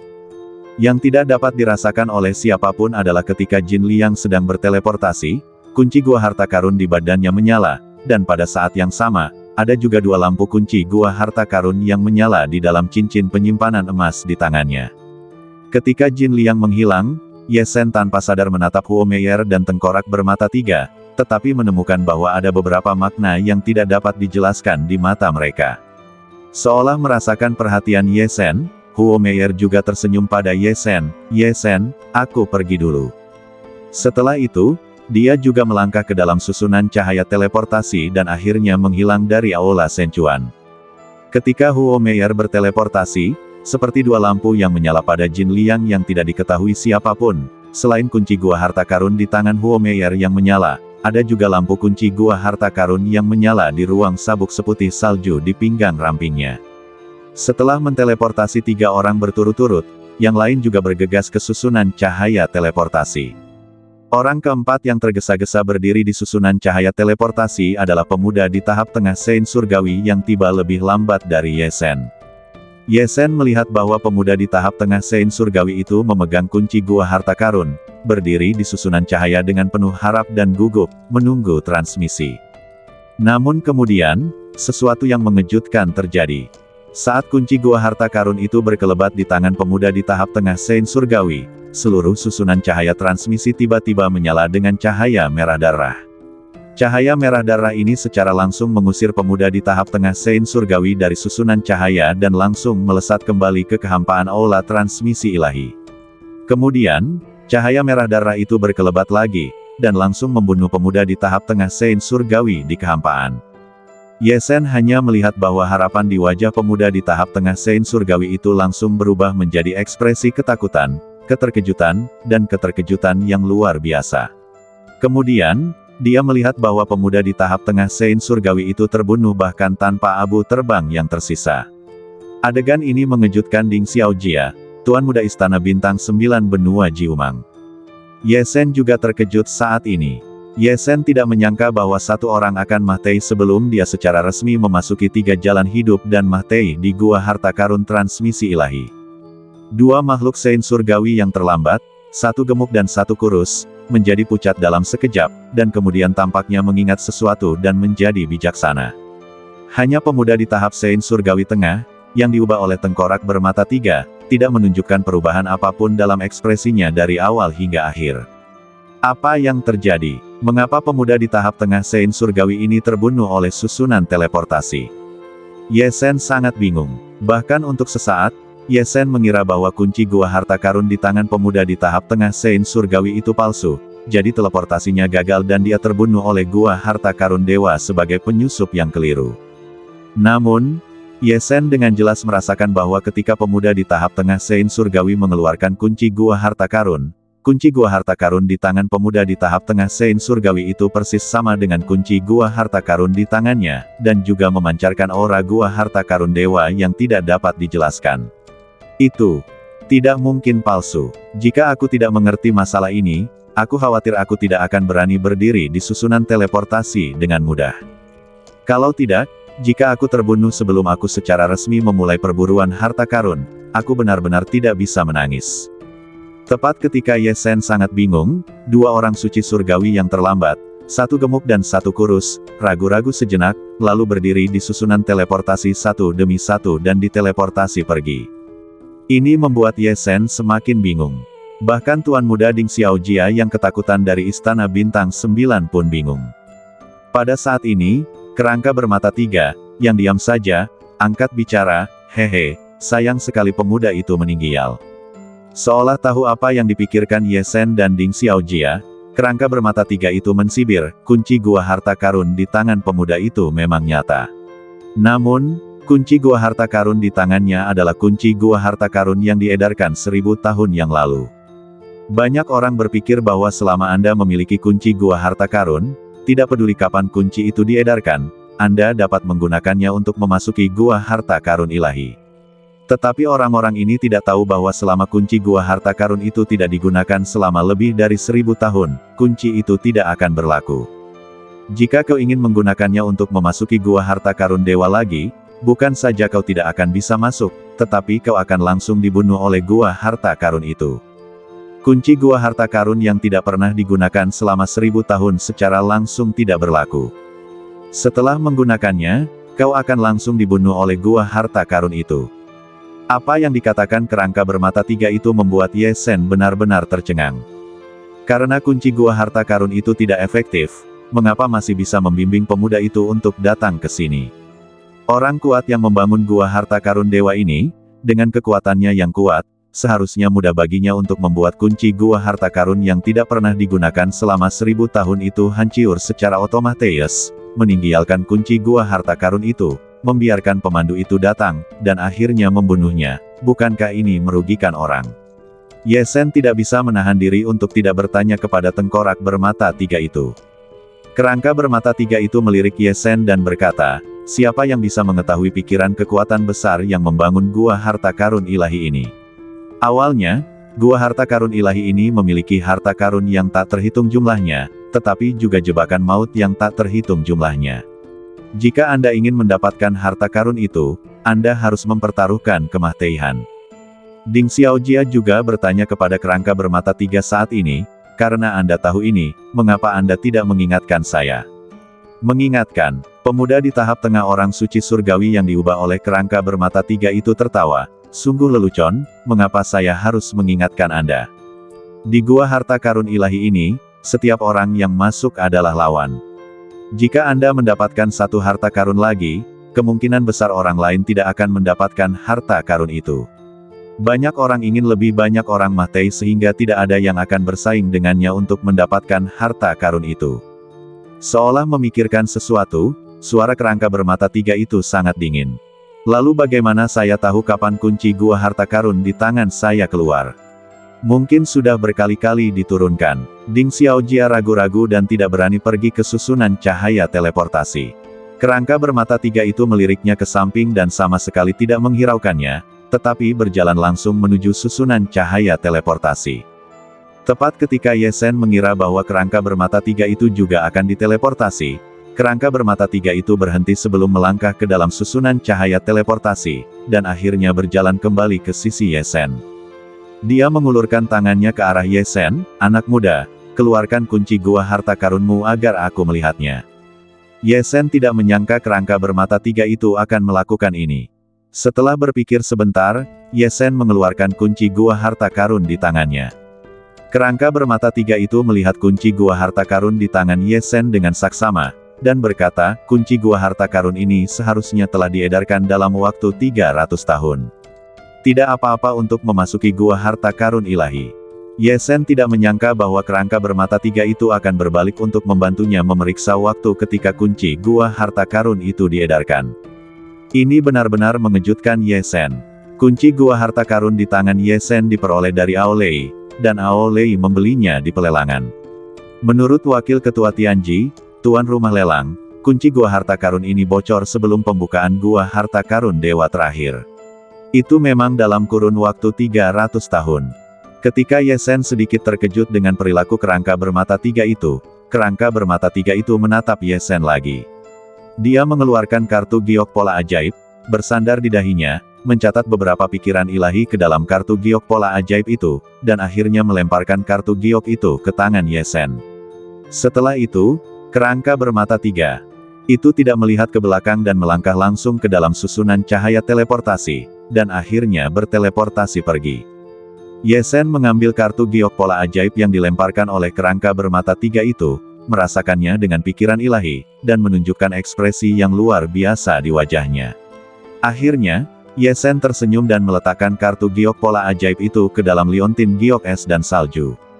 Pada saat ini, satu-satunya yang belum diteleportasi di aula transmisi dewa adalah dia dan Tuan Muda Ding Xiaojia dari Istana Bintang 9. Setelah Ye Sen tersenyum pada Ding Xiaojia, dia juga melangkah ke dalam susunan cahaya teleportasi. Meskipun kerangka bermata 3 dan mantan wakil kepala paviliun Tianji mengatakan bahwa kunci gua harta karun di tangan mereka telah diedarkan dalam waktu 300 tahun, Ye Sen masih merasa gugup. Yang membuat Ye Sen semakin gugup adalah dia harus membawa 9 penjaga es bersamanya untuk memasuki gua harta karun dewa. Rumor mengatakan bahwa siapapun yang memasuki gua harta karun dewa tanpa kunci gua harta karun akan dibunuh, baik itu seorang prajurit atau monster. Tentu saja, tidak mungkin untuk memasuki gua harta karun dewa yang tersembunyi di dalam harta karun ruang angkasa. Namun, Ye Sen tahu dari berita Ao Lei tentang gua harta karun dewa bahwa kecuali harta karun ruang angkasa adalah artefak tingkat menengah yang bahkan gua harta karun dewa tidak dapat merasakannya, maka harta karun itu dapat dimasuki. Namun, artefak tingkat menengah adalah sesuatu yang hanya dapat digunakan oleh dewa sejati yang sangat kuat atau bahkan raja dewa. Bagaimana mungkin keberadaan seperti itu menganggap serius gua harta karun dewa? Oleh karena itu, pada dasarnya tidak seorang pun yang berani memasuki gua harta karun dewa dapat secara langsung membawa orang masuk dengan harta karun ruang angkasa, kecuali orang di dalam harta karun ruang angkasa itu juga memiliki kunci gua harta karun di tangannya. Setelah mengetahui berita ini pada saat itu, Ye Sen langsung bertanya kepada 9 penjaga es tentang kualitas liontin giok es dan salju. Hasilnya, liontin giok es dan salju itu layak untuk ditinggalkan oleh Raja Es. 9 penjaga es itu berkata bahwa itu adalah artefak luar angkasa kelas atas. Jadi Ye Sen siap untuk membawa 9 penjaga es di liontin giok es dan salju dan bersiap untuk memasuki gua harta karun dewa bersama-sama. Apakah itu saat kunci gua harta karun mengalir keluar atau apakah dia bisa memasuki gua harta karun dewa bersama 9 penjaga es? Dua hal ini, Ye Sen tentu saja sedikit khawatir sebelum dia benar-benar memasuki gua harta karun dewa. Pada akhirnya, apa yang dikhawatirkan Ye Sen tidak terjadi. Tepat ketika Ye Sen berdiri di susunan cahaya teleportasi, pikirannya entah kenapa gugup, cahaya teleportasi susunan cahaya menyala, dan seperti Huo Meier dan Jin Liang sebelumnya, Ye Sen berhasil diteleportasi. Pada akhirnya, Ding Xiaojia adalah satu-satunya yang tersisa di seluruh istana ilahi. Orang itu dapat merasakan waktu ketika kunci gua harta karun mengalir keluar, tetapi dia tidak membantuku memeriksanya. Ding Xiaojia sangat tertekan. Dia melihat kunci gua harta karun di tangannya sebentar, dan kemudian melihat susunan cahaya teleportasi. Dia ragu-ragu sejenak dan siap untuk naik, tetapi ketika dia memikirkan pemuda di tahap tengah orang suci yang terbunuh oleh susunan cahaya teleportasi, dan ketakutan, keterkejutan, dan keterkejutan di wajah pemuda itu. Ding Xiaojia ragu-ragu. Akhirnya, dia ingat bahwa monumen yang mengejutkan di luar gua harta karun ilahi mengatakan bahwa seluruh waktu teleportasi untuk memasuki tahap pertama jalan hidup dan Mahtei hanya 1 jam, dan jika terlambat, dia akan kehilangan teleportasi. Setelah itu, Ding Xiaojia menggertakkan giginya, menutup matanya dan berdiri di susunan cahaya teleportasi. Pada saat teleportasi berhasil, dia menghela napas lega, dan sebelum dia bisa menyeka keringat di dahinya, dia menghilang dari istana ilahi sebagai orang terakhir. Setelah periode pusing yang tidak dapat dijelaskan, ketika Ye Sen bangun lagi, dia mendapati dirinya berdiri di padang pasir emas yang tak berujung. Tempat ini adalah tahap pertama dari jalan hidup dan Mahtei, tahap gurun kemahteihan. Hanya dengan berjalan keluar dari gurun kemahteihan ini, Anda dapat melewati tahap pertama ini dan memasuki tanah harta karun pertama di belakang untuk mencari harta karun. Ye Sen menatap gurun kemahteihan dan merasa bahwa seluruh padang pasir itu seperti benua pengumpulan dan benua Tianyan sebelum datang ke Gunung 5 Elemen. Seluruh padang pasir itu berwarna emas dan tak terbatas. Dan Ye Sen merasa bahwa ada larangan terbang di padang pasir ini, dan tidak mungkin untuk terbang di padang pasir ini. Untuk melewati padang pasir ini, Anda hanya bisa berjalan di tanah. Seluruh waktu perburuan harta karun untuk gua harta karun ilahi hanya 15 hari. Jika kau tidak dapat melewati gurun ini dalam waktu 15 hari, kau akan langsung Mahtei di sana. Tentu saja, jika kau ingin pergi ke tempat-tempat di belakang untuk mencari harta karun, kau harus melewati tempat ini lebih cepat dari 15 hari. Lagi pula, ada tahap kedua dan ketiga dari jalan hidup dan Mahtei di belakang. Aku tidak tahu bahaya apa yang ada di gurun ini. Ye Sen menatap gurun yang tak berujung, tetapi tidak langsung berangkat. Sebaliknya, ia menggerakkan telapak tangannya dengan ringan, dan token giok pola ajaib yang diberikan tengkorak bermata 3 sebelum ia pergi muncul di tangannya lagi. Entah mengapa, tengkorak bermata 3 membantuku berulang kali. Mungkinkah itu karena buku rahasia Beiming, milik klan Beiming? Dalam kartu giok ajaib, tengkorak bermata 3 meninggalkan informasi kepada Ye Sen tentang harta karun yang sangat penting. Tengkorak bermata 3 mengatakan bahwa ia telah memasuki gua harta karun suci ini 5 kali dan sangat mengenalnya. Tengkorak bermata 3 memberitahu Ye Sen bahwa di tanah perburuan harta karun pertama di belakang bagian pertama jalan hidup dan Mahtei, ada sesuatu yang disebut semut Yinming. Benda ini adalah serangga spiritual yang aneh dan tak tertandingi yang dapat menghasilkan sejenis kristal semut yang sangat berguna bagi para pejuang alam Suandan, kristal Qiang. Menurut tengkorak bermata 3, kristal Qiang ini memiliki efek aneh pada pemahaman 5 hukum langit virtual yang hebat hingga kesuksesan besar setelah diambil oleh yang kuat di alam Suandan. Tengkorak bermata 3 melihat bahwa Ye Sen telah melangkah ke tahap tengah Suandan dan bergegas menuju tahap akhir Suandan, jadi dia memberitahu Ye Sen berita tentang harta karun ini. Tengkorak bermata 3 juga mengatakan bahwa untuk mendapatkan semut Yinming yang dapat menghasilkan kristal matahari merah, seseorang harus menemukan sesuatu di gurun kemahteihan pertama ini, sehingga seseorang dapat menggunakan benda ini untuk berhasil menangkap semut Yinming nanti. Benda ini tersembunyi di gurun kemahteihan dan disebut pasir matahari hangat. Pertama, temukan pasir matahari hangat di gurun kemahteihan di bagian pertama jalan hidup dan Mahtei ini, lalu gunakan pasir matahari hangat untuk menangkap semut Yinming di area perburuan harta karun pertama. Kristal semut aneh, kristal matahari merah, yang dihasilkan oleh semut Yinming memiliki efek aneh pada prajurit Suan dan tingkat menengah yang memahami 5 hukum langit virtual yang hebat hingga mencapai kesuksesan besar. Melihat informasi dalam kartu giok pola ajaib yang ditinggalkan oleh tengkorak bermata 3, Ye Sen berpikir sejenak. Kemudian, Ye Sen sepertinya memikirkan sesuatu dan hatinya tergerak. Pikirannya langsung terbenam dalam liontin giok es dan salju dan melihat ke 9 penjaga es. 9 senior, pernahkah kalian mendengar tentang semut Yinming dan pasir matahari hangat? Semut Yinming, pasir matahari hangat. Begitu Ye Sen dipindahkan ke bagian pertama jalan hidup dan Mahtei ini, 9 pengawal es yang telah menjaga Ye Sen dengan berbagai cara di sekitarnya tercengang ketika mereka mendengar pertanyaan Ye Sen, dan mengerutkan kening dan berpikir. Tidak pernah mendengarnya. Yang mulia Ye Sen, saya belum pernah mendengar tentang hal ini.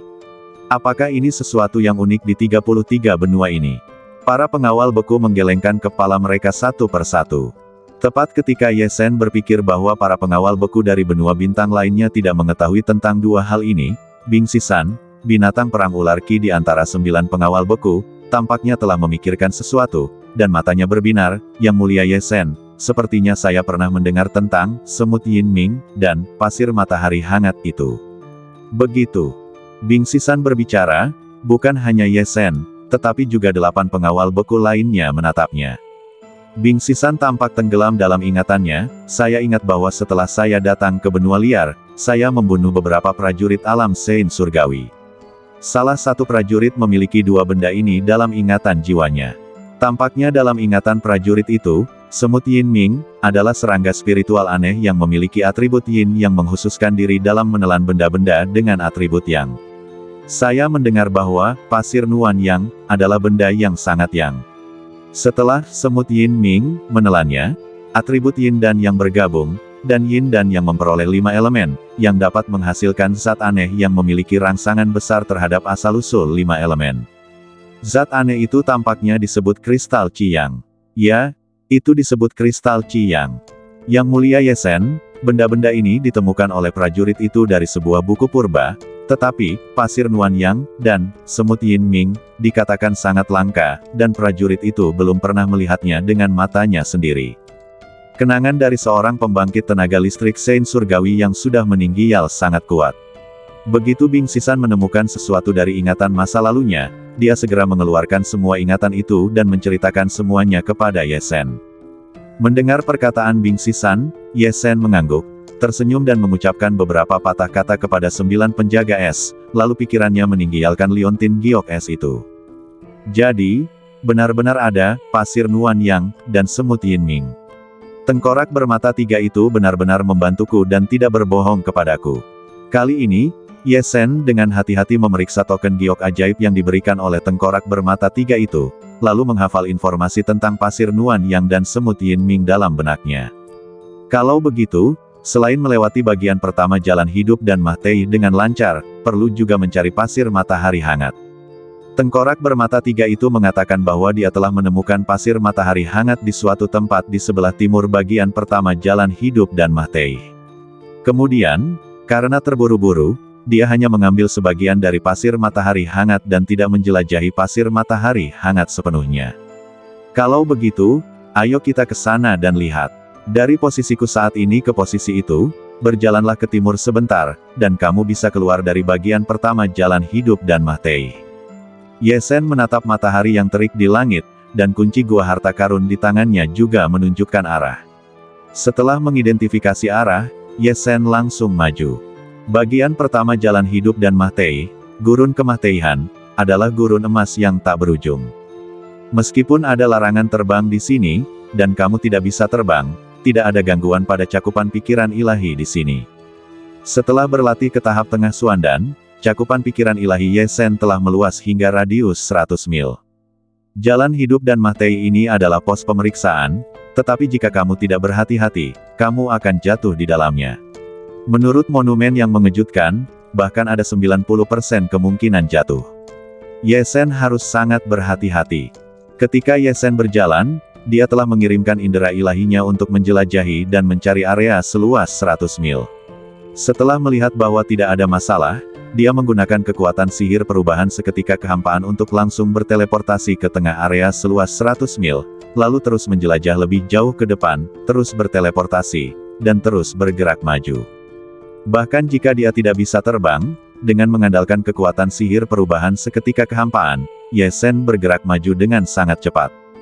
Jika bukan karena penundaan penjelajahan yang aman, itu tidak akan jauh lebih lambat daripada terbang jika dia terus berteleportasi di kehampaan. Satu-satunya kerugian bagi Ye Sen adalah bahwa menggunakan indera ilahi untuk menjelajah dan berteleportasi di kehampaan dengan indera ilahi sangat menguras kekuatan spiritual. Meskipun jiwa Ye Sen telah mengalami perpaduan 2 jiwa dan juga telah menjalani praktik rahasia jiwa khusus, itu jauh lebih kuat daripada orang kuat Suandan tingkat menengah rata-rata. Namun, setelah menjelajahi sekitar 1000 mil, Ye Sen harus beristirahat sebentar dan memulihkan kekuatan jiwanya sebelum dia dapat melanjutkan perjalanan. Setelah berjalan dan berhenti seperti ini, Menurut perkiraan Yesen, akan memakan waktu sekitar 1 hari untuk mencapai tanah tempat tengkorak bermata 3 menunjukkan bahwa pasir matahari yang hangat mungkin tersembunyi. Dalam lebih dari 1,5 hari, dia hampir bisa berjalan keluar dari bagian pertama jalan hidup dan Mahtei ini. Setelah Yesen berjalan selama 6 jam dan telah berjalan jauh di gurun Kemahteihan, dia belum menemui bahaya Kemahteihan di gurun yang luas ini. Ketenangan yang tak dapat dijelaskan ini membuat seluruh pikiran Yesen sangat terkonsentrasi. Yesen tahu bahwa karena ini adalah jalan hidup dan Mahtei, sama sekali tidak mungkin untuk mengatakan bahwa itu adalah tempat yang aman. Semakin tenang, semakin aneh. Untungnya, pikiran Yesen sangat terkonsentrasi, dan dia bahkan tidak terburu-buru untuk bergerak maju di gurun Kemahteihan ini, dan dia selalu sangat waspada. Pada saat tertentu ketika Yesen telah berjalan selama lebih dari 7 jam, Yesen baru saja berteleportasi ke Bukit Pasir. Pikirannya tidak merasakan bahaya apapun, tetapi saat berikutnya, ancaman Kemahteihan yang tak dapat dijelaskan tiba-tiba menyapu hatinya. Jantung Yesen berdegup kencang. Saat dia baru saja melihat sekeliling, dia tiba-tiba melihat 3 cahaya dan bayangan yang sangat cepat, yang langsung melesat di depannya. Sebelum Yesen sempat bereaksi, cahaya dan bayangan itu langsung melesat ke kepala, dada, dan lautan Ki Yesen. Bang, bang, bang. Kemudian, terdengar 3 suara teredam, dan ketiga cahaya dan bayangan yang sangat cepat itu langsung terpental oleh kekuatan yang tidak dapat dijelaskan di badan Yesen. Yesen dapat melihat dengan jelas apa sebenarnya ketiga cahaya dan bayangan itu. Ketiga cahaya dan bayangan itu adalah 3 kalajengking emas yang warnanya sama dengan pasir keemasan di gurun Kemahteihan yang sedang dia lalui. Ketiga kalajengking emas itu hanya sedikit lebih panjang dari telapak tangan, tetapi kekuatan yang baru saja meledak itu hanya berada di level tahap akhir dari orang suci surgawi. Yang lebih aneh lagi adalah mereka mampu menghindari deteksi indera ilahi Yesen, dan bahkan menghindari deteksi 9 penjaga es yang telah memperhatikan sekeliling, dan langsung menyerang Yesen dalam sekejap. Jika bukan karena artefak pertahanan Yesen Purple Mithril Clotes yang menghalangi serangan 3 kalajengking emas, Yesen mungkin akan terluka parah dalam sekejap. Gurun Kemahteihan, pembunuhan maut. Yesen hampir terbunuh oleh pembunuhan maut ini. Melihat 3 kalajengking emas muncul, Yesen juga terkejut. Gua harta karun yang ditransmisikan dewa dengan peluang jatuh 90%, krisis pertama di bagian pertama jalan hidup dan Mahtei ini, membuat Yesen menyadari bahwa peluang jatuh 90% bukanlah kebohongan. Ketiga kalajengking emas ini terlalu aneh. Mereka dapat lolos dari deteksi dan memiliki kecepatan yang begitu cepat dan kekuatan serangan yang begitu kuat. Tepat ketika Yesen terkejut, 3 kalajengking emas yang diblokir menghilang lagi setelah kilatan cahaya dan bayangan. Indra ilahi Yesen menyelidiki dan tidak tahu di mana kalajengking emas ini bersembunyi. Saat berikutnya, bayangan yang tak terhitung jumlahnya meledak, dan ada lebih dari 100 bayangan kalajengking emas, terbang ke arah Yesen lagi. Meskipun dia menduga bahwa ketiga kalajengking emas itu akan mengintai sebentar sebelum menyerang lagi setelah menghilang. Yesen sama sekali tidak mengendurkan kewaspadaannya, dan lebih menyadari kemungkinan serangan kedua mereka. Pada saat lebih dari 100 kalajengking emas terbang keluar, Yesen menangkap mereka dengan tangan besarnya, dan 372 pil berputar 5 lubang dari tingkat menengah Ki Hainei Xuan dan bergetar, dan sihir api yang tak tertandingi Heaven Devouring True Fire bergulir, langsung berubah menjadi naga api, dan terlibat dalam bayangan kalajengking emas. Pada saat yang sama, pedang terbang kelahiran Yesen Red Fire meledak dari embrio pedang Sutian, dan cahaya pedang merah menyala-menyala, dan juga membunuh ke dalam kelompok kalajengking emas. Di sisi lain, Yesen melambaikan tangannya yang besar, dan kekuatan 810 gaya dasar badan Dewa Es dituangkan ke seluruh badannya.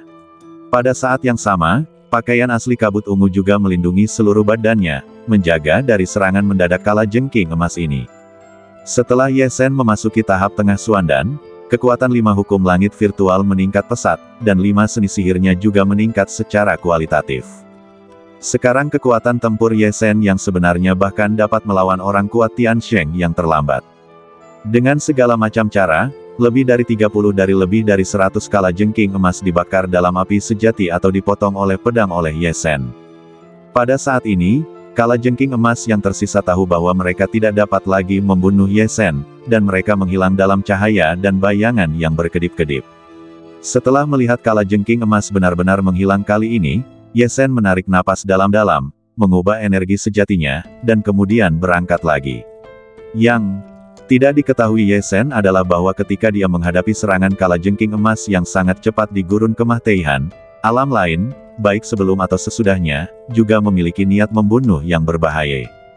Di suatu tempat yang jaraknya lebih dari 10.000 mil dari Ye Sen, orang suci surgawi pertama yang memasuki bagian pertama jalan hidup dan Mahtei di Gua Harta Karun Ilahi, lelaki tua beralis putih Suan Yutian Seng, sedang melihat 3 mahiyat kalajengking emas di depannya dan menyeka keringat di dahinya. Saya mendengar bahwa tingkat bahaya telah meningkat pesat sejak lokasi Gua Harta Karun Ilahi dipindahkan.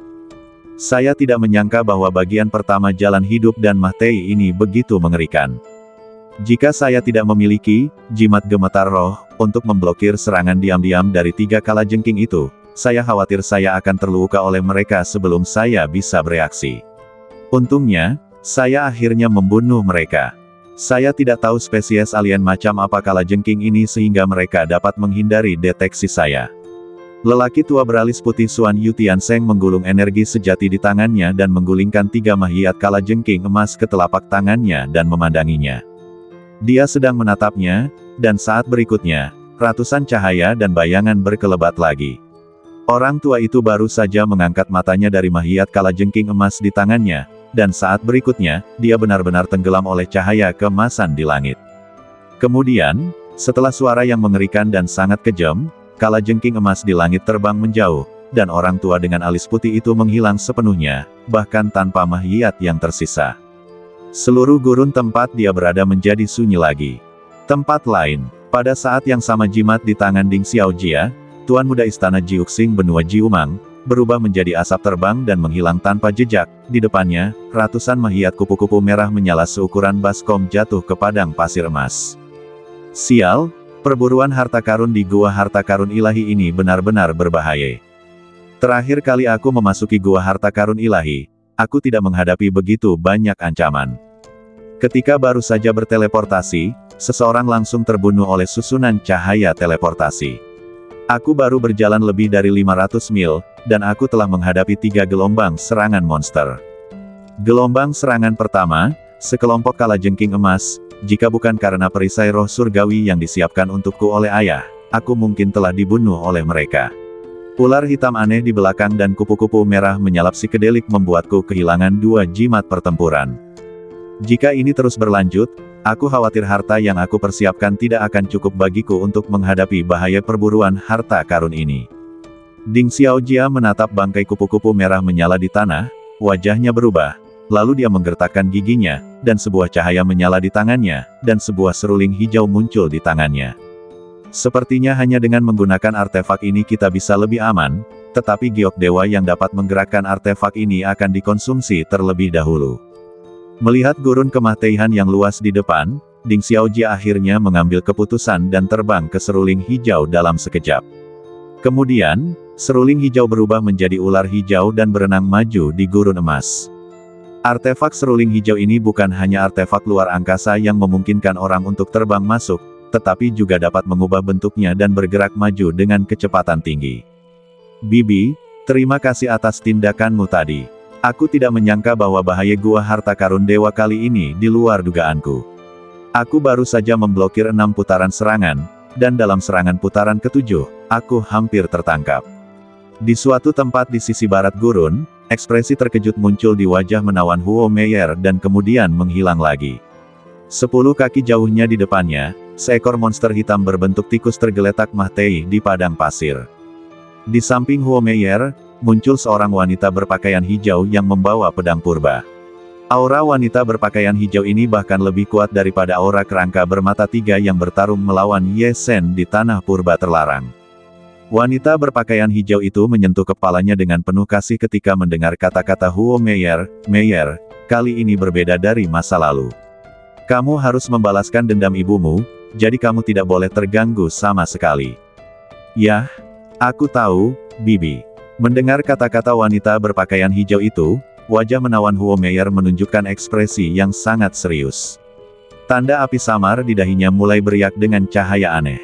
Melihat Ekspresi Huo Meier, wanita berpakaian hijau itu tersenyum, menggerakkan badannya, dan menghilang seketika. Saat berikutnya, Huo Meier menyentuh sabuk putih di pinggangnya dan terus bergerak maju. Bagian pertama dari jalan hidup dan Mahtei berada di utara pos pemeriksaan gurun kemahteihan. Pemuda di tahap tengah Sein Surgawi yang diubah oleh kerangka bermata 3 itu menatap. Gurun tak berujung di depannya dan mensibir, rotasi 3.300 tahun, seperti yang diharapkan. Kali ini, ada 9 niat membunuh di tahap pertama jalan hidup dan Mahtei, tidak seperti 3 niat membunuh kecil di masa lalu. Hehe, aku bertanya-tanya berapa banyak orang yang datang kali ini yang bisa mencapai tahap ketiga tanah harta karun. Kurasa binatang jahat itu pasti bisa mencapainya. Kerangka bermata 3 itu berkata di akhir, dan cahaya dingin di matanya sudah bersinar. Kemudian, dia menyingsingkan lengan bajunya dan menghilang langsung dari gurun. Ye Sen, yang sedang berjalan di gua harta karun yang ditransmisikan dewa, tidak tahu apa yang terjadi pada orang lain. 2 hari setelah memasuki tahap pertama jalan hidup dan Mahtei, Ye Sen akhirnya keluar dari gurun kemahteihan yang tak berujung. Meskipun setengah hari lebih lambat dari yang diharapkan, Ye Sen, yang selamat setelah mengalami serangan mendebarkan yang tak terhitung jumlahnya, melihat susunan cahaya teleportasi yang muncul di tepi gurun di depannya, dan senyum puas muncul di wajahnya. Ye Sen membalikkan telapak tangannya dan sebuah tas abu-abu kecil muncul di telapak tangannya. Meskipun tahap pertama jalan hidup dan Mahtei sangat berbahaya, saya berhasil melewatinya dengan berbagai cara dan bantuan dari 9 penjaga es. Tetapi saya tidak menyangka bahwa saya akan mendapatkan banyak, dan saya benar-benar menemukan begitu banyak pasir matahari yang hangat. Pikiran Ye Sen berputar ke dalam tas abu-abu, dan dia melihat ratusan ribu pasir merah keemasan bulat di dalam tas yang memancarkan cahaya matahari yang terik. Pasir merah keemasan bulat ini adalah pasir matahari hangat yang dibutuhkan untuk menangkap semut Yinming. Di gurun kemahteihan, menurut petunjuk dari tablet giok ajaib yang ditinggalkan oleh tengkorak bermata 3, Ye Sen bergegas ke tempat di mana pasir matahari hangat berada. Hasilnya, setelah menggali 5 kaki di bawah pasir keemasan, sebuah lubang berisi pasir hangat matahari muncul di depan Ye Sen. Di lubang itu, Ye Sen langsung menemukan lebih dari 80.000 butir pasir hangat matahari. Menurut tengkorak bermata 3, 10.000 butir pasir hangat matahari sudah cukup untuk menarik semut Yinming. Butiran pasir yang tersisa dapat digunakan untuk memberi makan semut Yinming setelah mereka benar-benar ditangkap. Awalnya, Ye Sen cukup puas menemukan lebih dari 80.000 butir pasir hangat matahari. Tanpa diduga, pada saat ini, Ye Sen menghadapi gelombang ke-7 krisis hidup dan Mahtei di gurun kemahteihan. Kali ini, dia diserang oleh tikus penggali hitam. Setelah Ye Sen bertarung dengan tikus penggali itu dikalahkan dan melarikan diri. Hasilnya, setelah Ye Sen membunuh tikus penggali di guanya, dia secara tidak sengaja merasakan napas pasir hangat matahari yang lebih kuat tidak jauh dari gua tikus penggali itu. Hasilnya, Ye Sen menggali dan menemukan sebuah lubang yang lebih besar dari lubang pasir matahari hangat sebelumnya, yang berisi 700.000 hingga 800.000 butir pasir matahari hangat. Penemuan ini tentu saja sangat mengejutkan Ye Sen sehingga ia mengeluarkan kantong spiritual langsung dari liontin giok es dan salju dan memasukkan semua 700.000 hingga 800.000 butir pasir matahari hangat ke dalam kantong tersebut. Ditambah dengan lebih dari 80.000 butir pasir matahari hangat yang ditemukan sebelumnya, jumlah pasir matahari hangat yang diperoleh Ye Sen kali ini hampir mendekati 1 juta butir. Pasir matahari hangat ini adalah benda yang sangat berharga dan sangat berunsur yang tidak hanya sangat berguna untuk memelihara semut Yinming, tetapi juga dapat digunakan untuk memurnikan peralatan. Menurut Bing Sisan, benda ini bahkan sangat berguna untuk memurnikan artefak. Pada saat yang sama, pasir matahari hangat ini dapat mengusir roh jahat dan menyehatkan jiwa. Singkatnya, benda ini benar-benar berguna. Penemuan pasir matahari hangat dalam jumlah yang begitu banyak tentu saja mengejutkan Ye Sen. Setelah berhasil mendapatkan pasir hangat matahari, Ye Sen semakin yakin untuk menangkap semut Yinming. Tepi gurun. Setelah melihat pasir hangat matahari ajaib di dalam tas lagi, Ye Sen memasukkan kembali tas itu ke dalam liontin giok es dan salju. Kemudian, dia bergerak dan terbang ke susunan cahaya teleportasi di tepi gurun. Gurun adalah tahap pertama dari jalan hidup dan Mahtei. Setelah melewati level hidup dan Mahtei pertama ini, tanah harta karun pertama akan muncul di belakangmu. Kamu dapat langsung memasuki tanah harta karun melalui susunan cahaya teleportasi. Saat Ye Sen melangkah ke dalam susunan cahaya teleportasi, dia menghilang dari tepi gurun, dan saat berikutnya, dunia berubah, dan Ye Sen telah tiba di dunia pegunungan hijau dan perairan jernih. Ini adalah ruang tanah harta karun pertama.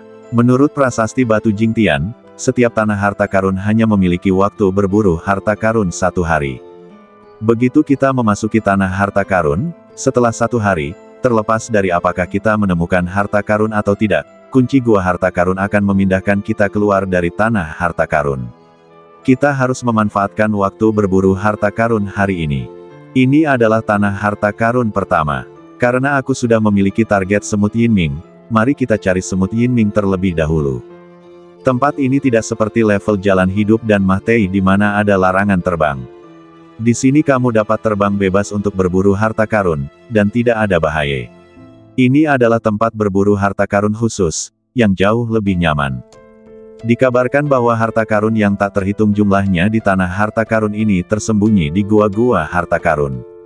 Ada gua harta karun di pegunungan, gua harta karun di air, gua harta karun di tanah, dan bahkan gua harta karun di celah-celah kehampaan.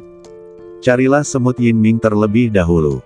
Jika kita punya waktu luang, kita bisa melihat apakah kita bisa menemukan harta karun lainnya. Kerangka bermata 3 mengatakan bahwa terakhir kali dia menemukan semut Yinming adalah lebih dari 1.300 tahun yang lalu.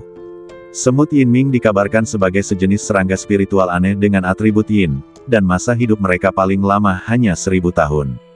Saya kira setelah lebih dari 1.300 tahun, semut Yinming yang lama itu telah lama Mahtei, dan banyak semut Yinming yang baru telah muncul. Ye Sen memandangi pegunungan hijau dan air jernih di tanah harta karun pertama ini, lalu dia menemukan arah dan terbang ke gundukan tanah dan gua rahasia yang konon tingginya lebih dari 30 kaki di utara tanah harta karun ini yang ditunjuk oleh kerangka bermata 3. Setelah terbang sekitar 3 jam, Ye Sen akhirnya menemukan gundukan tanah kecil setinggi lebih dari 30 kaki di tanah tidak jauh di depan dalam kehampaan.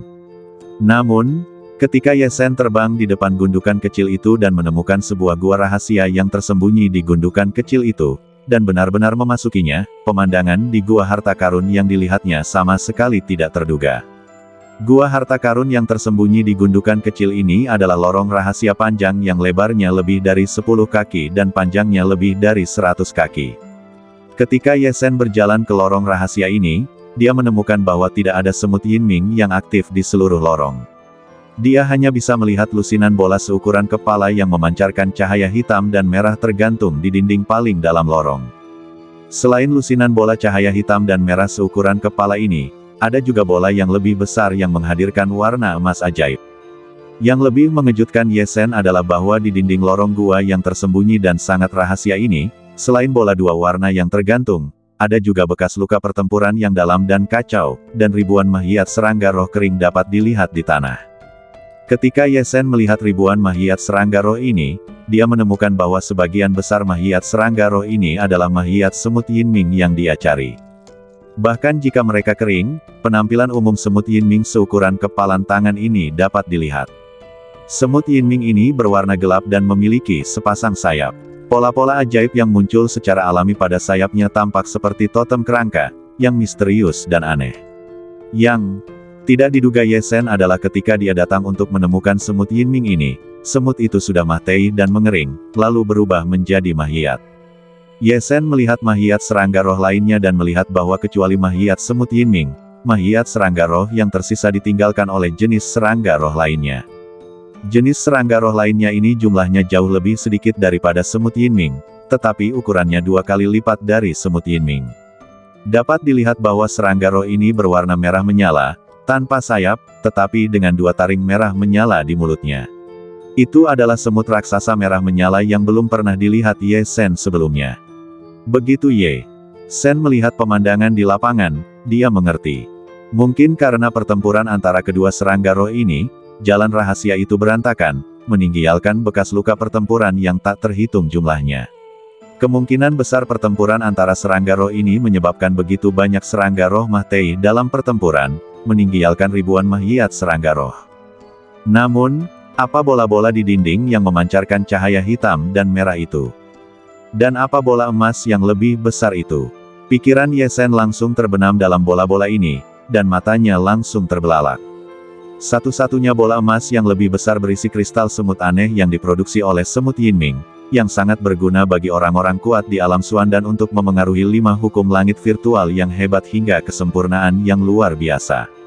Ye Sen tidak menyangka bahwa meskipun semut Yinming telah mati, mereka masih meninggalkan lebih dari 10 kg kristal yang merah di sini.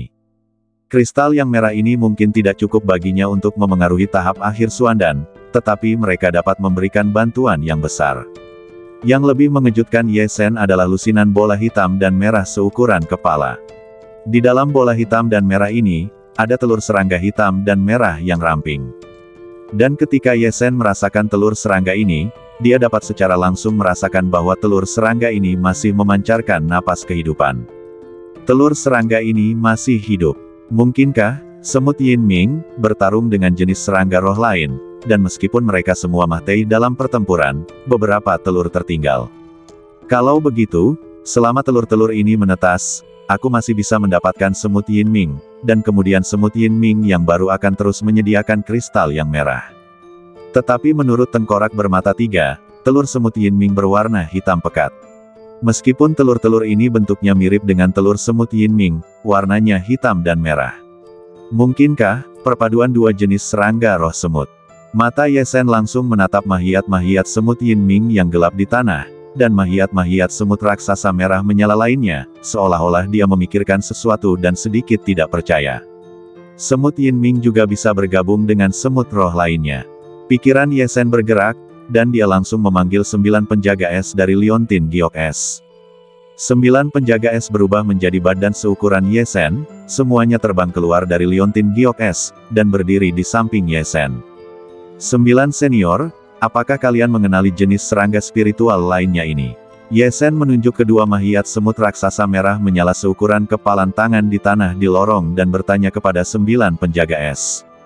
Begitu mereka melihat ribuan mahiat serangga spiritual di tanah, bekas luka pertempuran di dinding lorong, dan bola cahaya hitam dan merah seukuran kepala tergantung di dinding, para penjaga es tahu apa yang ingin ditanyakan Ye Sen. 9. Penjaga es memperhatikan semut merah menyala dengan saksama.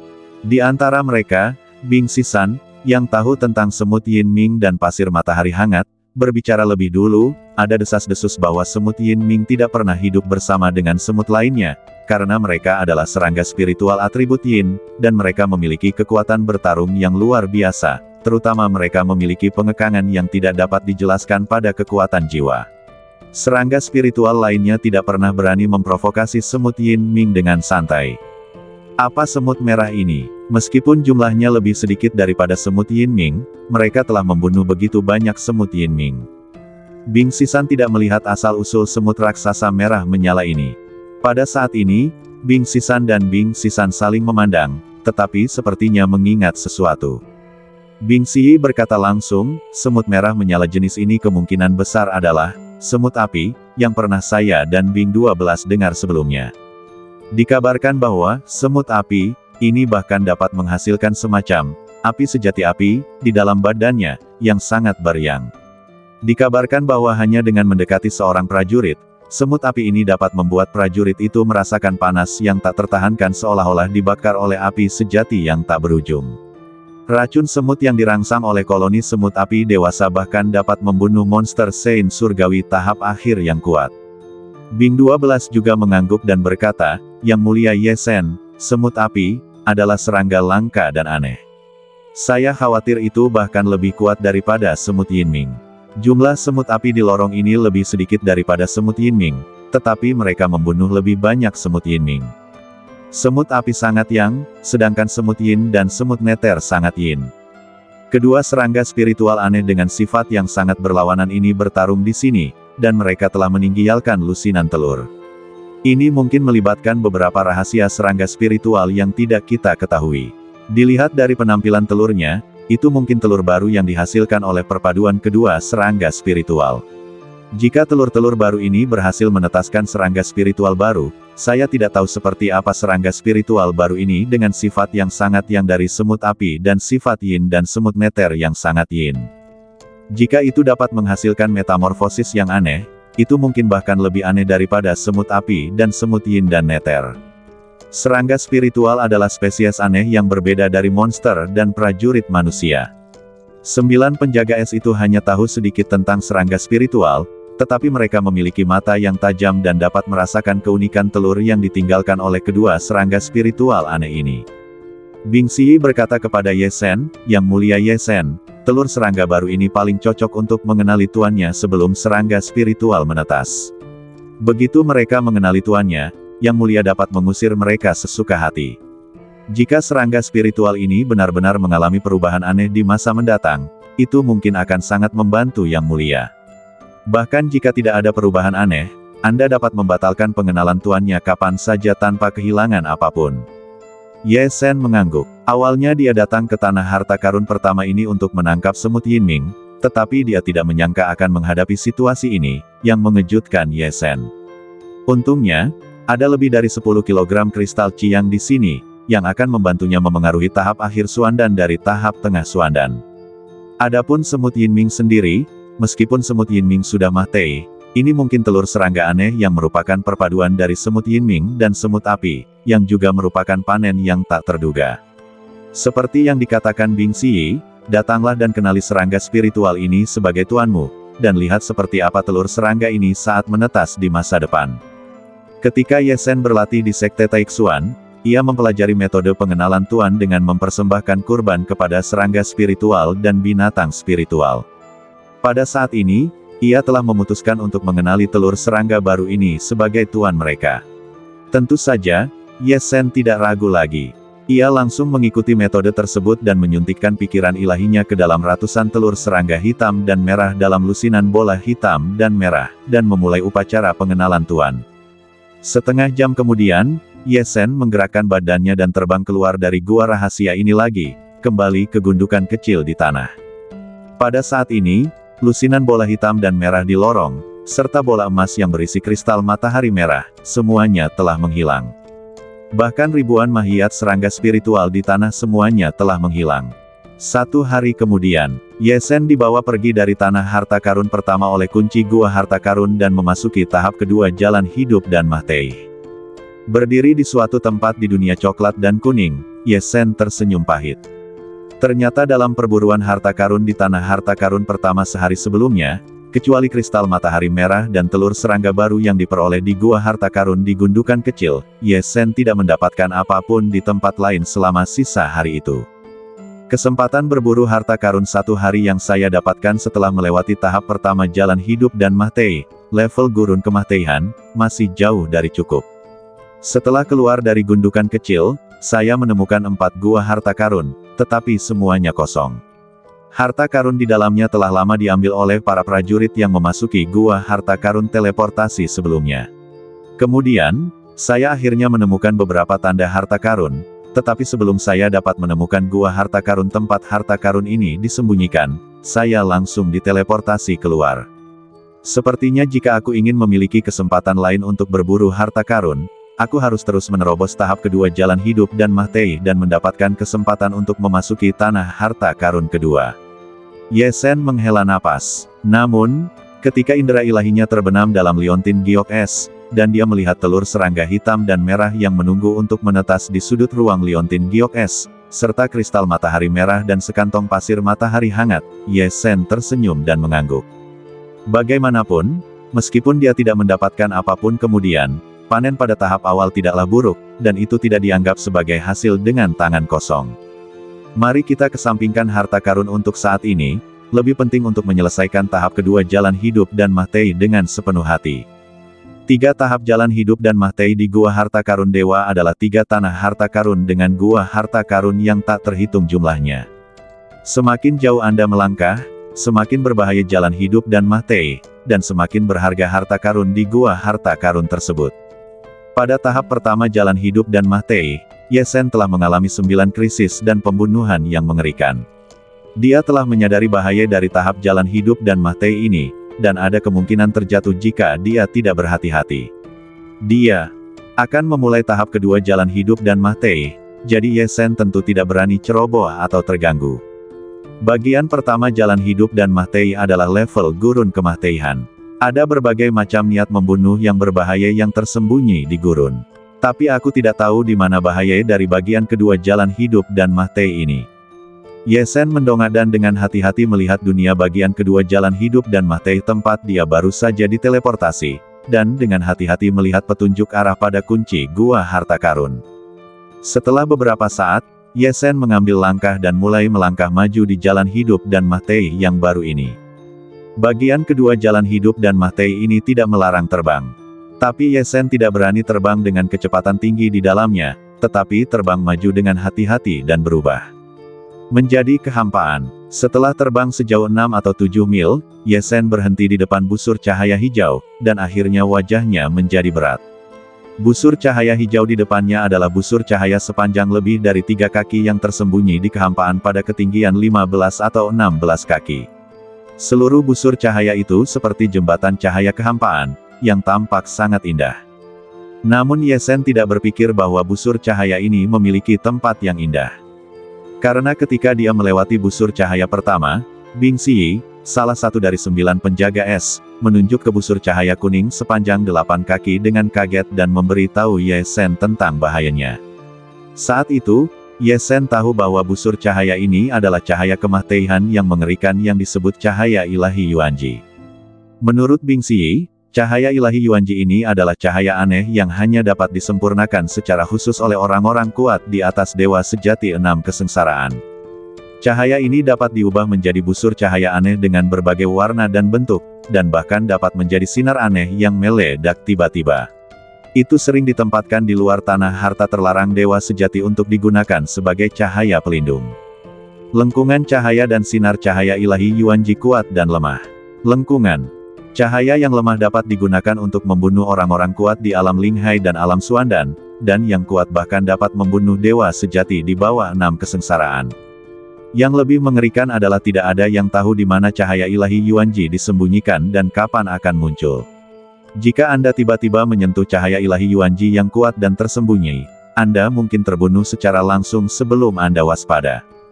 Ketika Bing Siyi menunjukkan cahaya ilahi Yuanji dari lengkungan cahaya kuning pertama, Ye Sen memiliki beberapa tebakan bahwa krisis kemahteihan di tingkat kedua jalan kehidupan dan kemahteihan mungkin berasal dari cahaya ilahi Yuanji ini.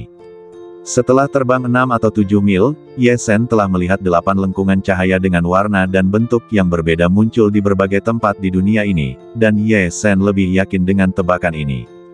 Bahaya sebenarnya memang datang dari cahaya ilahi Yuanji ini. Meskipun Ye Sen belum menemukan cahaya ilahi Yuanji yang benar-benar menakutkan, hanya lengkungan cahaya hijau yang baru muncul di depannya, Bing Siyi telah memberitahu Ye Sen bahwa bahkan jika seorang ahli Tiansheng tahap akhir secara tidak sengaja menemukan lengkungan cahaya hijau ini, dia akan langsung terbunuh. Hal ini tentu saja membuat Ye Sen sangat waspada. Ini masih merupakan cahaya ilahi Yuanji yang dapat dia lihat dan temukan. Ye Sen tidak tahu apakah dia akan menemukan cahaya ilahi Yuanji yang tersembunyi yang sangat sulit ditemukan di saat berikutnya. Apakah dia akan menemukan cahaya ilahi Yuanji yang dapat bergerak dan tiba-tiba menembak, atau bahkan apakah dia akan menemukan cahaya ilahi Yuanji yang dapat membunuh seorang ahli tingkat dewa sejati. Jika Anda tidak sengaja menyentuhnya dan tidak memiliki cara untuk melawan atau memperhatikan, Anda pasti akan jatuh tertelungkup, atau bahkan kehilangan nyawa Anda. Sama seperti Ye Sen menghadapi cahaya ilahi Yuanji ini dan terbang maju dengan sangat hati-hati. Di jalan hidup dan Mahtei kedua, ada juga beberapa orang yang gugup karena cahaya ilahi Yuanji ini.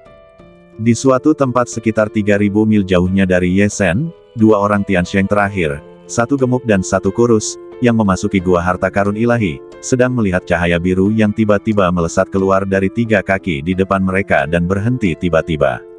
Cahaya ilahi Yuanji. Tahap kedua dari jalan hidup dan Mahtei ini, tahap cahaya ilahi Yuanji, memang lebih berbahaya daripada tahap pertama. Jika kita tidak mempraktikkan mata sihir penghancur, dan menemukan lengkungan cahaya kecil yang tersembunyi di depan kita, semburan cahaya biru yang tiba-tiba ini pasti akan membunuh kita. 2 orang suci surgawi terakhir, 1 gemuk dan 1 kurus, sekarang memiliki bola abu-abu terang yang aneh di luar mata mereka.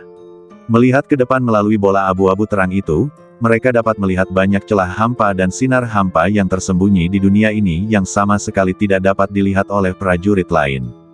Kekuatan magis aneh dari bola abu-abu terang di luar mata mereka adalah kekuatan magis khusus dari mata sihir penghancur yang dipraktikkan oleh kedua orang suci surgawi ini. Mata sihir penghancur, kata hancurkan dapat melihat banyak hal yang tersembunyi, seperti prajurit yang disembunyikan oleh penyembunyian, jebakan tersembunyi, dan cahaya kematian yang disembunyikan seperti ini. Dan kata hancurkan adalah metode serangan yang kuat dari mata dewa, seni ilahi untuk menyerang mata dewa dan jiwa, yang dapat langsung menggunakan mata dewa untuk menembakkan sinar untuk membunuh jiwa lawan.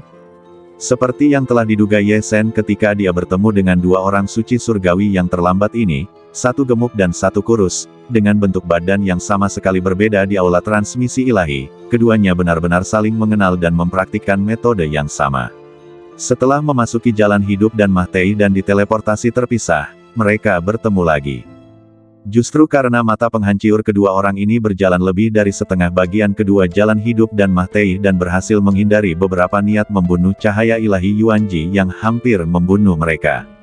Tempat lain, seekor ular hijau yang berenang terkena cahaya hijau, dan ular hijau itu mengeluarkan energi sejati yang bergulir, dan berubah menjadi seruling hijau. Pada saat yang sama, seorang pemuda terbang keluar dari seruling hijau. Pemuda ini adalah Ding Xiaojia, Tuan Muda Istana Jiuxing dari benua Jiumang. Ding Xiaojia menatap cahaya hijau yang menghilang dalam sekejap dan wajahnya menjadi pucat, sinar ini terlalu mengerikan. Bahkan artefakku, seruling Qingling, hampir tidak dapat bertahan melawannya. Seruling Qingling adalah artefak tingkat rendah. Mengandalkan seruling Qingling, aku berhasil melewati tahap pertama jalan hidup dan Mahtei, dan tidak menghadapi ancaman nyata apapun di sepanjang jalan. Aku tidak menyangka bahwa setelah terkena 5 cahaya ilahi dan busur ilahi kali ini, seruling Qingling, ku tidak dapat menahannya. Bahkan giok ilahi yang menggerakkan, seruling Qingling, rusak setengahnya karena pertahanan dalam serangan cahaya tadi. Aku tidak punya banyak giok dewa di tanganku. Jika terus seperti ini, aku khawatir jika aku bertemu dua sinar cahaya seperti itu lagi, seruling Qingling, ku tidak akan mampu menahannya sama sekali. Tahap kedua jalan hidup dan Mahtei ini masih jauh untuk dilalui. Apa yang harus kulakukan? Apa yang harus kulakukan? Ding Xiaojia menatap seruling hijau di tangannya, lalu menatap tahap kedua jalan hidup dan Mahtei yang tampaknya tidak ada habisnya, dan dia tidak berani lagi melangkah maju. Bagian kedua dari jalan hidup dan Mahtei, tempat Ye Sen terbang. Tepat ketika Ding Xiaojia sudah ragu-ragu dan tidak berani bergerak maju, Ye Sen juga menemui niat membunuh pertamanya di bagian kedua jalan hidup dan Mahtei. Saat itulah Ye Sen terbang lebih dari 20 mil di bagian kedua jalan hidup dan Mahtei. Tiba-tiba, cahaya ilahi Yuanji ungu muncul dari udara tipis dan tiba-tiba membombardir Ye Sen yang terbang dengan hati-hati di langit. Ketika Ye Sen terbang, dia telah menyebarkan kabut pertahanan pakaian sejati kabut ungu di luar radius 10 kaki dari badannya, dan mengawasi semua jenis gerakan abnormal di sekitarnya. Yang secara khusus dipersiapkan Ye Sen adalah pemboman tiba-tiba dari cahaya ilahi Yuanji yang tersembunyi itu. Ketika cahaya ilahi Yuanji ungu ini muncul dari udara tipis dan tiba-tiba membombardir, itu hanya sesaat, dan itu langsung menembus kabut pertahanan dari pakaian sejati kabut ungu. Ye Sen, yang selalu berhati-hati, langsung menegang hingga ekstrim. Purple Mist Clotes, itu adalah artefak pertahanan tingkat rendah, tetapi tidak dapat menghentikan Yuanji Divine Light ungu untuk membunuh. Ketika Yuanji Divine Light menerobos pertahanan Purple Mist Clotes dan langsung membunuh Ye Sen, sudah terlambat bagi Ye Sen untuk melarikan diri. Dia hanya punya satu cara untuk digunakan. Wush! Dalam sekejap, Ye Sen, yang terbang di udara, tiba-tiba menghilang, dan hanya liontin giok seputih salju yang tersisa di udara di seluruh kehampaan. Liontin giok seputih salju ini secara mengejutkan dilengkapi dengan 9 penjaga es, liontin giok es dan salju. Liontin giok es dan salju ditinggalkan oleh Raja Dewa Es, dan itu adalah artefak tingkat tinggi. Di bawah pemboman Yuanji Divine Light ungu yang tidak dapat dilawan dan tidak punya waktu untuk melarikan diri, Ye Sen hanya bisa mengandalkan liontin giok es dan salju untuk melawan. Awalnya, di 3 lokasi penjelajahan misterius dan tak dikenal ini, Ye Sen tidak mau mengungkap liontin giok es dan salju, harta karun yang sangat kuat di tangannya, tetapi saat ini menghadapi krisis hidup dan mati dan tanpa cara pertahanan lain, Ye Sen harus menggunakannya. Setelah Ye Sen langsung memasuki liontin giok es, saat berikutnya, cahaya ilahi Yuanji ungu telah mengenai liontin giok es. Cahaya ilahi Yuanji ungu yang sama sekali tidak dapat ditahan oleh Zhu Zhenyi, ketika menyentuh liontin giok es, hanya cahaya ilahi putih yang menyala di liontin giok es, dan cahaya ilahi Yuanji ungu langsung musnah. Bahkan tidak ada goresan yang tersisa di liontin giok es. Ketika cahaya ilahi Yuanji ungu musnah, dunia kembali damai. Setelah Ye Sen terbang keluar dari liontin giok es lagi, dia melihat bahwa tidak ada kelainan sama sekali di liontin giok es, dan Ye Sen juga sangat tersentuh. Artefak kelas atas, itu memang artefak kelas atas. Jika tidak ada kesempatan besar, hanya Dewa Sejati 8 kesengsaraan 9 kesengsaraan yang kuat atau bahkan Raja Dewa yang dapat memiliki benda suci seperti itu. Liontin giok es dan salju ini hanyalah artefak ruang angkasa kelas atas. Fungsi pertahanan artefak ruang angkasa saja sudah sangat kuat. Jika itu adalah artefak serangan kelas atas, tidak sulit untuk membunuh melalui 3 situs eksplorasi ini. Setelah Ye Sen menghela nafas, dia menggelengkan kepalanya dan tersenyum. Mendapatkan artefak ruang angkasa kelas atas yang ditinggalkan oleh Raja Dewa sudah merupakan hal yang sangat beruntung. Memang terlalu berlebihan untuk memimpikannya artefak serangan kelas atas. Tatapan mata Ye Sen kembali ke tahap kedua jalan hidup dan mati, yang tidak dapat dilihat oleh Hao Hao. Pada tahap ini, cahaya ilahi Yuanji benar-benar sulit untuk dipertahankan. Saya khawatir hanya mereka yang dapat melewati jalan hidup dan mati ini yang memiliki kekuatan besar atau kekuatan magis yang hebat. Saya sekarang berada di tahap tengah kultivasi Suandan, dan saya belum sepenuhnya mengolah beberapa sihir utama. Agak sulit bagi saya untuk melewatinya dengan kekuatan saya sendiri. Karena Anda telah menggunakan liontin giok es dan salju, teruslah menggunakan artefak ini. Ketika Anda mencapai akhir jalan hidup dan mati ini, simpanlah. Memikirkan hal ini, Ye Sen tidak lagi membuang-buang waktu. Pikirannya bergerak seketika, dan dia terbang kembali ke liontin giok es dan salju. Saat berikutnya, liontin giok seputih salju seukuran telapak tangan ini langsung berubah menjadi cahaya terang, dan terbang dengan kecepatan luar biasa menuju bagian depan jalan hidup dan mati. Setelah benar-benar menggunakan artefak kelas atas, Ye Sen sudah cukup percaya diri. Level Gunung 5 Elemen dari ketiga lokasi eksplorasi ini tidak akan pernah bisa menembus pertahanan artefak kelas atas. Tidak peduli seberapa kuat cahaya ilahi Yuanji ini, itu tidak dapat menembus liontin giok es dan salju. Dalam hal ini, Ye Sen tentu tidak akan terbang dengan hati-hati lagi, dan kecepatan majunya tiba-tiba meningkat.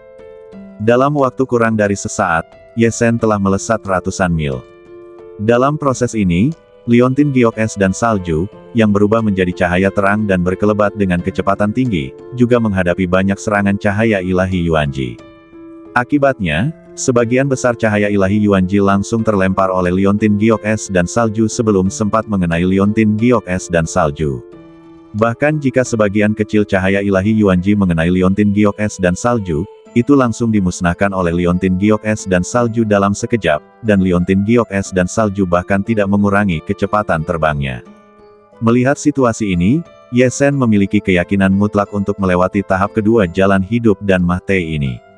Wus, sebuah cahaya terang berkelebat sangat, melewati tahap kedua jalan hidup dan mati. Tidak seorang pun tahu bahwa Ye Sen dan 9 penjaga es bersembunyi di dalamnya. Terlebih lagi, mereka tidak tahu bahwa cahaya terang ini diubah dari artefak ruang angkasa kelas atas. Terbang di titik ekstrim. Titik ekstrim itu berkedip-kedip. Ye Sen, di liontin batu giok es, merasakan penerbangan aneh ini, merasakan perasaan khusus bepergian di jalan hidup dan mati, dan untuk sesaat, dia memiliki kilatan pencerahan di dalam hatinya. Jalan hidup dan mati hanyalah jalan hidup dan mati di depan yang lemah.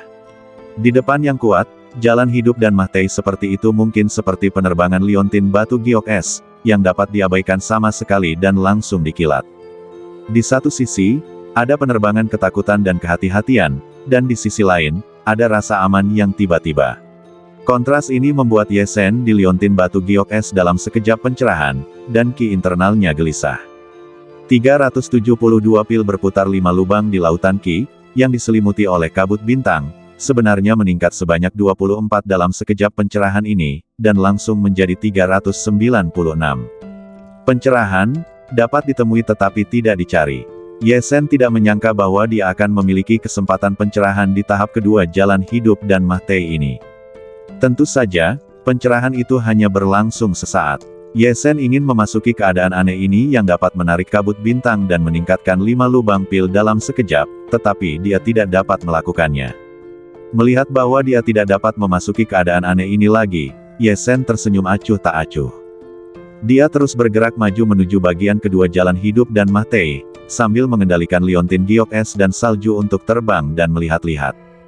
Bahkan jika dia tidak bisa mendapatkan pencerahan, itu adalah perasaan yang baik untuk mengalami jalan hidup dan mate ini. Puluhan mil di depan Ye Zhen, Ding Xiaojia berdiri di sana dengan ekspresi yang sangat jelek. Lokasi tempat dia berteleportasi berada tepat di tengah jalur Ye Zhen. Apa yang harus kulakukan? Apa yang harus kulakukan? Aku tidak bisa pergi, dan aku tidak bisa tinggal. Apakah aku, Ding Xiaojia, akan mati di tahap kedua jalan hidup dan mati ini? Ding Xiaojia sudah berani untuk tidak melangkah maju di tahap kedua jalan hidup dan mati setelah cahaya ilahi Yuanji membunuh seruling Qingling beberapa kali. Namun, jika dia tetap berada di tahap kedua jalan hidup dan mate, dia akan langsung dibunuh oleh gua harta karun ilahi ketika waktunya habis. Ding Xiaojia tidak punya pilihan selain mendorong seruling Qingling maju lagi. Akibatnya, belum lama ini, serangan tiba-tiba dari cahaya ilahi Yuanji langsung meledakkan 3 retakan pada seruling Qingling. Giok ilahi yang mendorong seruling Qingling dikonsumsi dalam pertahanan instan. Situasi tiba-tiba ini secara langsung membuat Ding Xiaojia sangat takut sehingga dia tidak berani bergerak maju. Ding Xiaojia telah berada di tempat ini untuk secangkir teh penuh. Wajahnya menjadi semakin pucat, dan semakin jelek, tetapi tanpa perlindungan seruling Qingling, dia sama sekali tidak berani bergerak lagi. Ding Xiaojia sudah menyesal karena tidak mendengarkan nasihat ayahnya dan membawa banyak harta karun ke Gunung 5 Elemen dan Gua Harta Karun Ilahi. Tepat ketika Ding Xiaojia putus asa, dia tiba-tiba melihat cahaya terang melintas ke arahnya dengan kecepatan tinggi. Ding Xiaojia tanpa sadar menghindar, tetapi menemukan bahwa cahaya ekstrim itu tiba-tiba berhenti ketika meledak lebih dari 3 kaki di depannya. Kemudian, sesosok muda terbang keluar langsung dari cahaya ekstrim ini. Ketika dia melihat sosok muda ini, Ding Xiaojia berseru. Pemuda ini, jika bukan pemuda bernama Ye Zhen yang memasuki Gua Harta Karun Ilahi sebelum dia, siapa lagi yang bisa melakukannya? Bersambung.